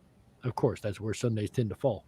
But one of them was just as slow as the next one. Same setup, same people, same everything. Same energy. There's nothing new. It was literally a carbon copy. One of the Sundays felt like every minute took 20 to pass. The other one felt like 20 minutes took a minute to pass. There was no differential, but the perception of the movement of the time was very drastically different, though there was no external factors that should have made a difference on either side, given regular Boolean logic. 2 new studies suggest our heartbeat can cause passing moments to drag or to fly. So the systole, or when the heart contracts, or the diastole, when it relaxes. The systole, it's receiving less information, or I guess putting out less information, opposed to the diastole when it is receiving and or putting out more information. Between heartbeats, the sensor activity drops, giving the brain more capacity to process incoming information. This increase in sensory impressions could make time feel longer. The theory here is because it's contraction and a relaxation that it evens itself out. It feels longer on one side, shorter on the other, so it balances. Back to that balance we were talking about earlier. But could this explain why we literally perceive days to be going quickly sometimes and not so quickly others? What do you guys think? Possibly. I was looking into what the studies actually were doing, and they were testing people's responses to noticing duration of signals and so forth. And they were catching them. They were also simultaneously observing each study participant's heart activity. And so, as this slide suggests, there's a contraction phase of the heart where it squeezes, and then a relaxation. And in the squeeze, if they asked the question and did the observation right at the exact moment, inside of a microsecond, when the study participant's heart was contracting, then that would have the effect of shortening the sensation of time. And if they caught the study participant's heart when it was relaxing, then it would have the effect of really lengthening their experience of time. So it would distort what they thought was happening with the signal they were receiving. So this was happening on a very microscopic scale. Therefore, the researchers involved in both of these two studies were saying it's not the same thing as when people like Einstein would say that time is relative, or I guess it was attributed as a quote to Einstein that if you're spending time in the company of a beautiful young woman, then time goes really fast. And if you're suffering in some way or tortured or tormented, then time goes incredibly slowly. And the researchers are very clear at saying it's not the same thing as that, which I think is interesting because it sure seems like it's related. You know, if it's happening on the microscopic scale, that if you're in a state of tension and clenching, then that would be stress. I would associate that. So I'm curious as to why the researchers feel like it's very different.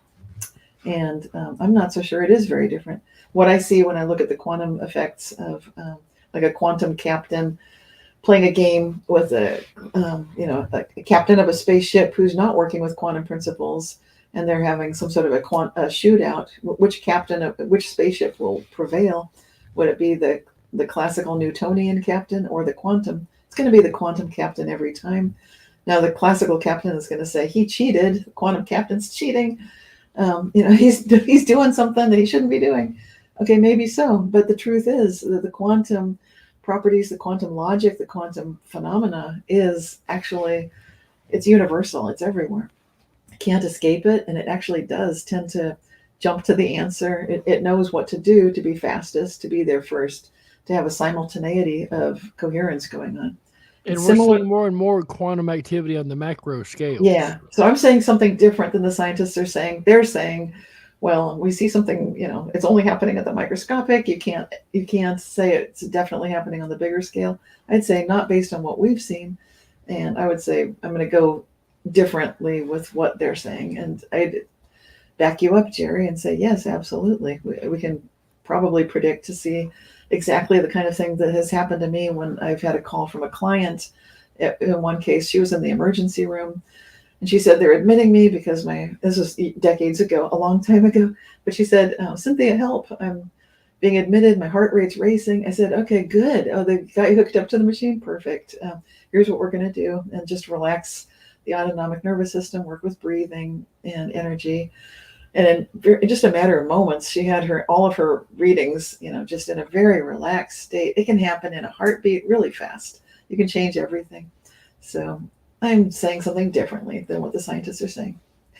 But we are the Mandela Effect conference, so you're going to hear things differently here. Well, I do appreciate that, Cynthia, because I also agree that it's different than what the conclusion the scientists came to. I don't know why they made that conclusion, but maybe they're working with the quantum and macros different idea, which we both know, having done a lot of research, that is not the case. Right. One hint I will to give you folks to show that quantum and macro is not different is slime mold. Do your research. Christopher Anatra, what do you think, bud? Well, I think a few things about this. First of all, that our perception of time is changing. For sure, we're going to be having more of an awareness of what time is. There's also the concept of the cube, the unfolding of the cube, what's called the hypercube. We've spoken about Salvador Dali's painting Corpus Hypercubus, and I, had tuned into the possible meaning of that. That's the one where it shows like the Christ on the unfolded cube, and how the cube itself has locked us into time, so to speak. But now we're beginning to think outside the box, or think outside the cube. And when it comes to the heart, I think of a couple things. The first thing is Earth Mother's heartbeat. So we constantly are having reports about how the Earth's rotation is speeding up. So not by a lot, but by milliseconds here, milliseconds there, things that are unusual. I think it's been happening more so since 2020 for sure. So there's also the concept where Earth and the heartbeat of Earth is changing, which would also, we're Earth's children, so to speak. So that would also affect our perception of time. And then lastly, you have the concept of the brain in our heart. So the brain has 40,000 neurons. So it's considered, the brain is considered to have its own heart besides our main brain, which is composed of millions of neurons. And I believe that they both can talk to each other. So as our hearts begin to expand and we begin to connect our brain to our heart like that, and both the brains are talking to each other, that's going to change our perception of time. And that's going to be also leading us into another higher dimensional frequency bandwidth that you could call the golden age, and those type of things that we talk about, especially when we talk about the golden mandanimals appearing on the timeline. So the whole concept of the heart and things changing on the planet, and how we as humans are going through this process of connecting the brain to the heart. There's also energies coming in that when you tune into it, the left hemisphere of the brain is connecting to the right hemisphere of the brain. So we're getting more of a balance. And as they balance, they connect to the heart, almost making like a Trinity type thing.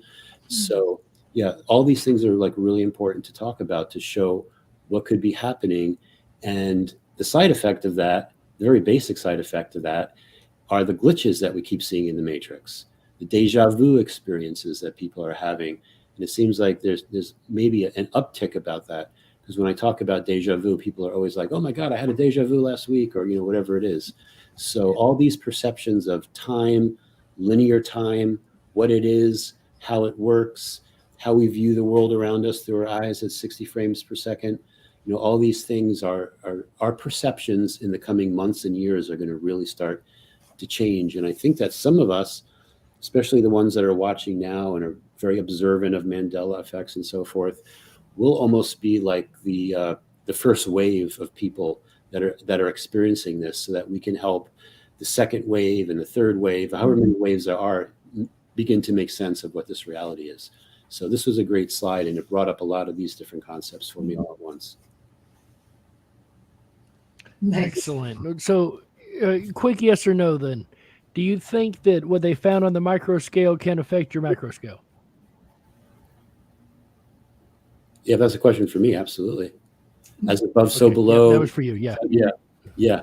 Absolutely. All that. Yeah, I just want to bring that down to a yes or no. Gosh.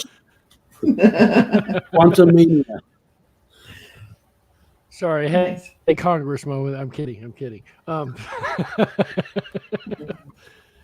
So we have any more slides here? What do we have? Survey says the unicorn birther. So Chris, you told us about this earlier. I'm going to go ahead and throw this back to you. So this is yours. Yes. So when I was traveling with that group in Ireland, there were 9 of us, and one of the guys was talking about like he doesn't really see Mandela effects that much, and I was like, well, just wait. After this trip, you're going to become more observant of them. And then within a short time later, he was looking something at his phone, and it was about this one person was asking people to give prayers to this woman that she have a unicorn birth. And we were like, what is a unicorn birth? So we looked it up, and like it says on the slide, the unicorn birther is a woman who somehow reaches near complete dilation with little to no discomfort and only mild, infrequent contractions. Many people confuse the unicorn birther with women who manage their labors extremely well, utilizing breathing and other techniques. So this goes beyond like Lamaze and breathing techniques. It's basically the woman gets this rush of oxytocin. She goes to full dilation, I think to 10 centimeters, I believe. Yeah, 10. So she goes right to the 10 centimeters dilation. The baby comes out, little to no pain. And if I was a woman, that's the way I'd want to give birth for sure. And if we were living in a higher dimensional frequency, do you really want to go through all that birth? Does it make sense that you have all these labor pains and all these things associated with births not working out properly? So to me, this is another sign that we're going into a higher dimensional frequency timeline where just the concept of a woman giving birth so easily is new for us, but maybe that's going to be the way of the future. So, and I don't know. So for me, this was a Mandela effect. For everyone that was traveling, we all agreed it was a Mandela effect. I don't know how you guys feel or what the audience feels, but let me know. It's new for me, Chris. I've never heard of it, and I've learned about giving birth because I've got 2 children and went through it myself. Never heard about this, and I've never heard about it since. So, and I guess it's been something that's been around for a while, because when we look it up, it's a thing. It's something that people talk about and know about. Apparently not recent or not new, but it's new for me. So, I have no expertise in this field whatsoever. Never been in the birthing room, don't have any biological children.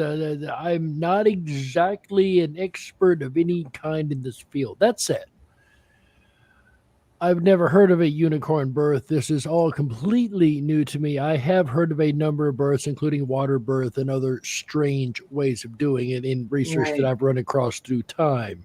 It's not like I'm completely ignorant to the aspect. It's just not something that I've got experience within in my realm. So, definitely new to me, though. Something I've never heard about, something that until Chris brought it up, I thought he was just putting words together to make them sound good. I didn't even know that this was a real thing until, 2 hours ago, 2.5 hours ago, right before the show.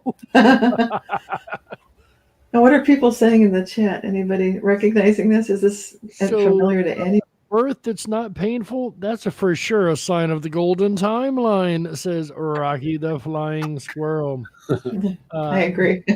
Natalie Butler says, birth isn't supposed to be that painful. If a woman is relaxed and feels safe, her hormones will create a much easier, even enjoyable birth. Problem is, most women don't know it's possible, so they are scared. And with our current medical system, of course, they want you as scared and stuff as possible. That way something can go wrong, and they can sell you more drugs. Melinda Iverson N says, my sister is a doula. Okay, so I've got this little heart thing covering my screen in that section, so I can't say like half the words. Doula, she doesn't know about this yet. I will share it with her, though. Well, we appreciate that, Melinda. Hopefully she'll find this intriguing, this new, at least to my knowledge, new way of birthing. That's As a great. woman, I would think Cynthia would at least have like some knowledge of this. I know that was a sexist thing to say. Shut up. No, it's fair to say that, because I would talk to other moms, when you've given birth, and you talk to other mothers at the playground and at school. And for a while, people would still talk about the childbirth process. It never came up, and I've never heard about it. And I've been around lots of families with young kids. It never came up. Never seen it in the literature, never seen it on the internet. Completely new until we did this show. I've never heard of it before. And it's ironic, too. It was discovered by someone who was saying that they never see Mandela effects. And boom. Later, classic. That's awesome. Thank you, Chris. We're not laughing at that person. We're laughing with them because we know what it's like to be there. Yes. Yes. It's just like, That's perfect. It's like right when you're thinking, no, I never see those. Well, there's Like, this. that's one of those stories you just can't make this stuff up, right? No, just can't. Walter Cook says, I read a short fiction story once about a witch who transferred her pain of giving birth to a man. Closest I would get to a unicorn birth. My God, whoever wrote that story was sadistic. They do say that for a man, true story, for a man, passing a kidney stone is as close as we will ever get to the pain of giving birth that a woman would normally feel. Without the unicorn element. Well, without the unicorn element. Now, do we have unicorn stones, Chris? The unicorn kidney stones? Ooh, Is that good question.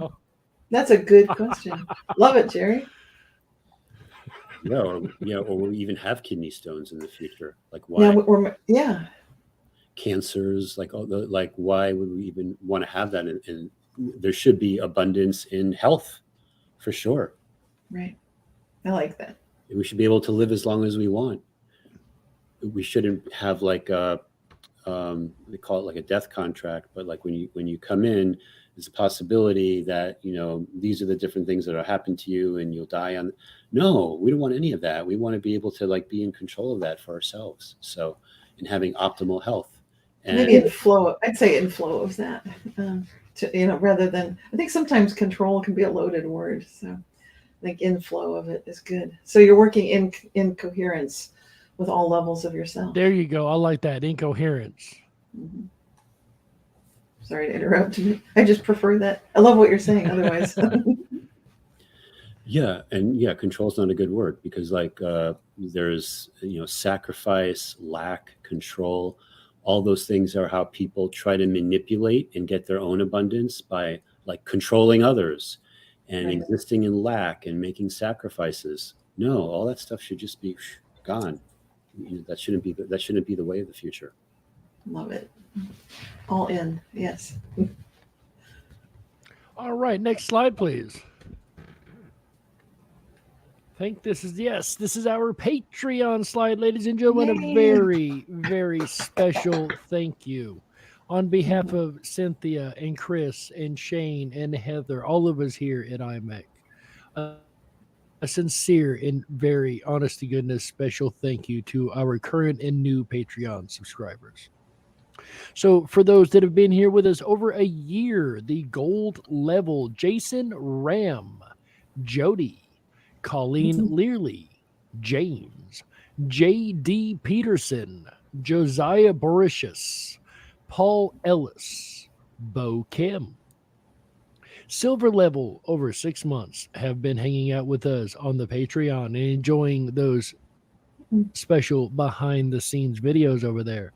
Allison Eastman, Gail Brown, Luisa Diaz, Teresa Richards, and Belinda Enders. And our newcomers, our bronze level, the ones that are just signing on to check out all of our amazing content on the Patreon. Lori Glasner, Be Free with Steffi B. I'm going to have to look that YouTube channel up now and find out what that is. That sounds cool. Andy Schwang and A. Thompson. Now, I will say Alicia Thompson supplied most of the Mandela effects we've seen today. Lisa, what was the last name on that? Arachne. Lisa supplied a couple of it for us, so thank you to both those folks. And like I said, if you guys find a Mandela effect or something you think is a Mandela effect, send it in. Let us know. We do this for and of you guys. You guys are what make us what we are. All of our content, like I said, this month came straight from the community, 100%. So that's what we do here. We love to hear from you guys. Do not ever think we're too busy or you're bothering us. I know we get emails a lot. Well, I know you guys have got a lot going on, or it's just me. No, we want to hear from just you. That's exactly what we want. We don't have nothing going on if you don't email us, so give us something, make us have something going on, right? Okay, I'm rambling again. Anyway, thank you so very much to our Patreon supporters. You can also become a Patreon supporter. Patreon.com/IMEC, all capital letters, it looks like IMEC, the International Mandela Effect Conference. Thanks you. All right, next slide, please. Survey says it is question no upcoming shows. We do have to talk about the upcoming shows. I got ahead of myself. So, season 3, we will not have a show next month. We have no dates planned for next month. The reason we are doing this is because, ladies and gentlemen, our conference comes up September 2nd to the 4th in Connecticut.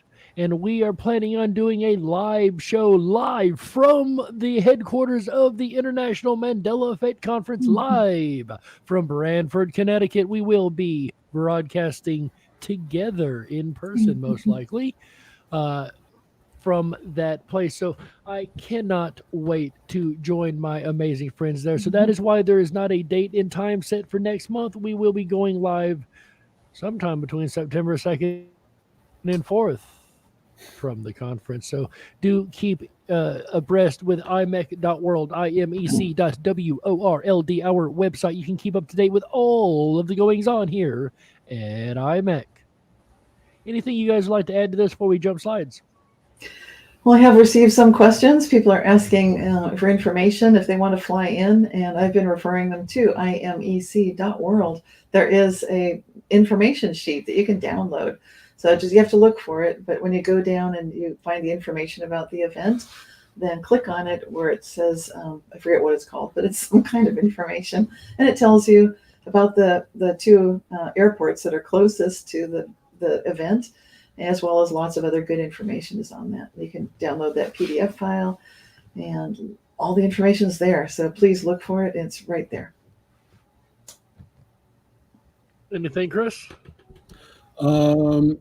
I was going to say, like right now, we're working on our schedule.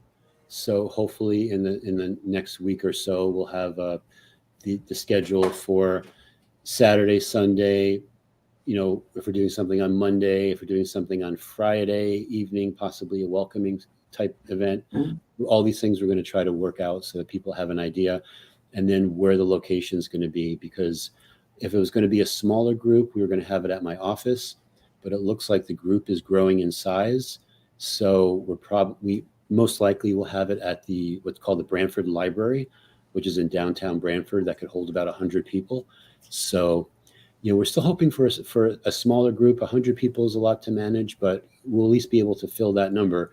And then once we do that, we're just going to cut the ticket sales. Like we're going to stop. Not only his office, but the headquarters of IMEC. Yes. So it's a good time to think about inviting friends. If you want someone to come with you, this is the time to do it so that they get in. Definitely get the word out. We'd appreciate it. And we are working on a schedule, like he said. I know of some of the people that are going to be speaking, ladies and gentlemen. You don't want to miss this. This is going to be a real treat. I know one person specifically I had reached out to. They had told me they weren't able to do it, and now they are officially a speaker. So I'm really excited to see what they have got to say, in particularly because I tried to get them to come, and finally, I guess they decided to come. So that's going to be amazing. The schedule looks great, guys. I can't even begin to tell you how incredible this looks. Like I said, we've got an idea of what the talks are going to be about. We don't know everything that's going to be said, but we've got an idea of what the topics of the talks are. And, oh boy, I cannot wait. Let me tell you, it's yeah. And if you want to know what they're going to be, definitely make sure you get yourself a ticket to the 2023 Mandela Effect Conference in Branford, Connecticut. If you guys have any questions, go ahead, throw them in the chat now. Just preface it with question. We'll be glad to answer it. Thank you. I appreciate that there. As the screen says, submit your questions below, starting with question. And while we're waiting on that, yes, go ahead. Okay. Yeah, well, people might be wondering what happened to the guests that we had scheduled today. And something came up, so we don't have Trey Caladan with us, but he is the author of books about the Mandela Effect, and definitely want to check those out if you get a chance. They're wonderful, and he's written both fiction and nonfiction on the topic. So, and apologies. It is only postponed. It isn't canceled. Yeah, right? Well, as far as we know, we don't have a date scheduled or anything, but right. It's not happening. It's not on the calendar just yet. So, in case people are wondering what happened. Right. Yeah, unfortunately, that person had to pull out Things So- came up. Yeah, things came up. So unfortunately, they weren't able to join us. Like Cynthia said, I do hate that, but the show's still in the making. It isn't completely off the table yet. Just to let you guys know. Apparently, my tongue has decided it is done for today, folks. Have you announced the speakers, or is that still in the works? We have not announced the speakers just yet.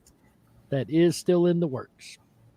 Yeah, we're planning when that program schedule comes together, then we'll have the announcement and it should be finalized soon. We haven't done a live conference like this since 2019, and we've grown a lot and things have changed a lot in the interim. So thanks for your patience with us as we pull this together. Really appreciate it. Who are the guest speakers of IMEC 23, says Boiling Frogs? I think we know what the people want to know. We'll be releasing that soon, and maybe we can put together something here on all the channels. We do have, IMEC has presence on Facebook, Twitter, and YouTube. So when it comes out, we'll be posting it there.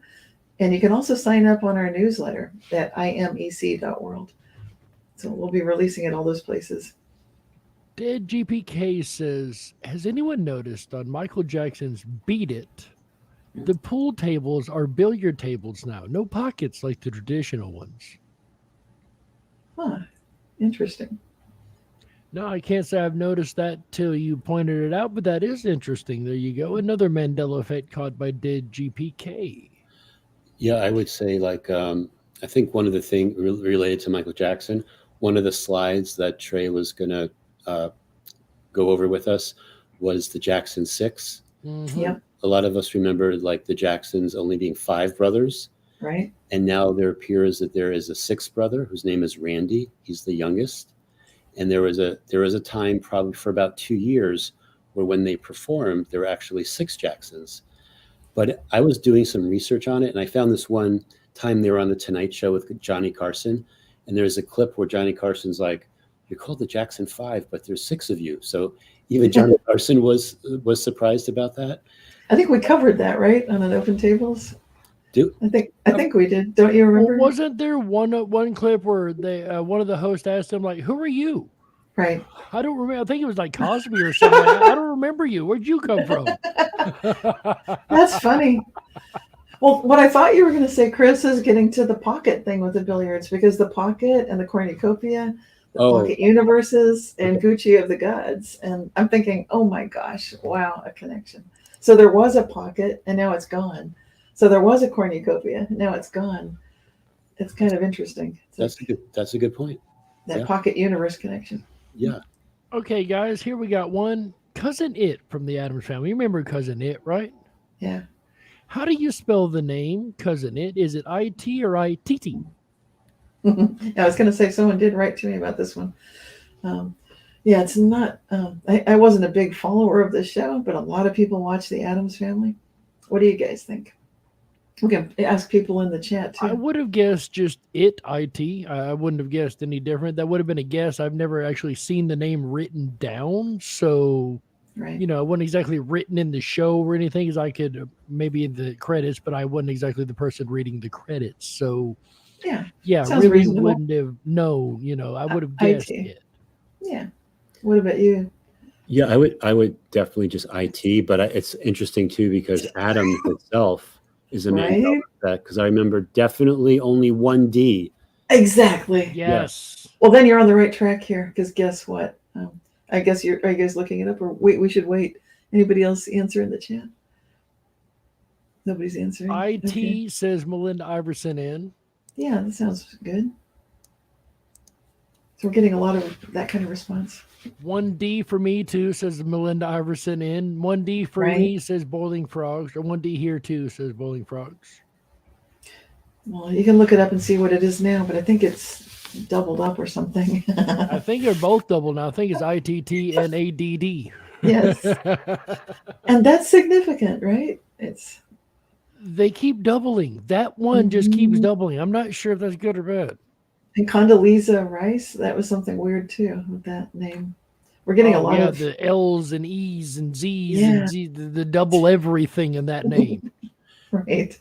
Yeah, even that guy that's supposed to be in charge of Ukraine, Zelensky. Right? I see his name spelled SKY, SKYY, SKIY, like consistently. Like, doesn't know anyone how to spell his name? Does anyone know? Right? Like, or they keep Did-it. editing and merging in timelines to try to get the desired effect of whatever that might be. It's like some of these things are blatantly obvious, and I can't understand why the public doesn't like at least raise a question. Like, why do they keep spelling his name differently? Because They probably make mistakes or something, or human Well, error. look at the times Hillary changed during the election, and barely anybody picked that up except our community. Yes, that's a good point. Good question. Her What do you name was think? splattered everywhere. So, what's your theory, Chris, on why people don't notice it? Or, I mean, not our community, but others just don't catch it.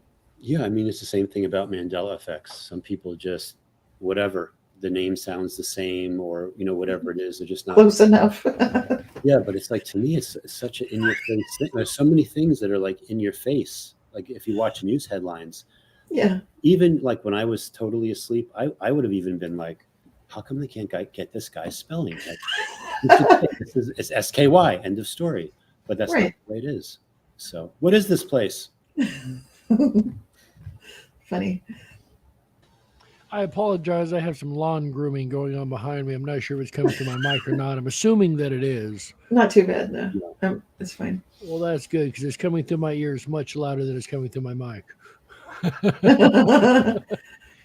But yeah, apparently it was spelled ITT instead of just IT. So it matches the Adams doubling of the D's. That's interesting. And it seems the double D's are popping up more and more. Double D is everywhere. Wow. Don't remember the name at all, says Belinda Iverson. And Yellow Sun says IT. And yes, also 1D. All right, ladies and gentlemen, anything else we'd like to touch on before we go ahead and close out of here? And see you in person, hopefully. A lot of you. We're hoping. Looking forward to it. So the next time we see you guys on the show, ladies and gentlemen, will be from Branford, Connecticut, September 2nd to the 4th. I really, really hope to see every last one of you guys there. Yes. Whether you're watching us right now live or in the after show, I want to see all of you guys in Connecticut in September. That's where our next show will be from, ladies and gentlemen. We really... again, send our hearts, prayers, thoughts, and wishes out with Shane Robinson as he deals with the things he is dealing with today. We look forward to seeing him next month also, or in September also. So on behalf of Cynthia Sue Larson, Christopher Anatra, also known as the Quantum Businessman, Shane Robinson, unbiased and on the fence. I am Jerry Hicks, also known as the Dark Wolf. We are the International Mandela Effect Conference. And remember, until next we meet, ladies and gentlemen, together we go, together we grow. Woo! Bye, everybody. Love you.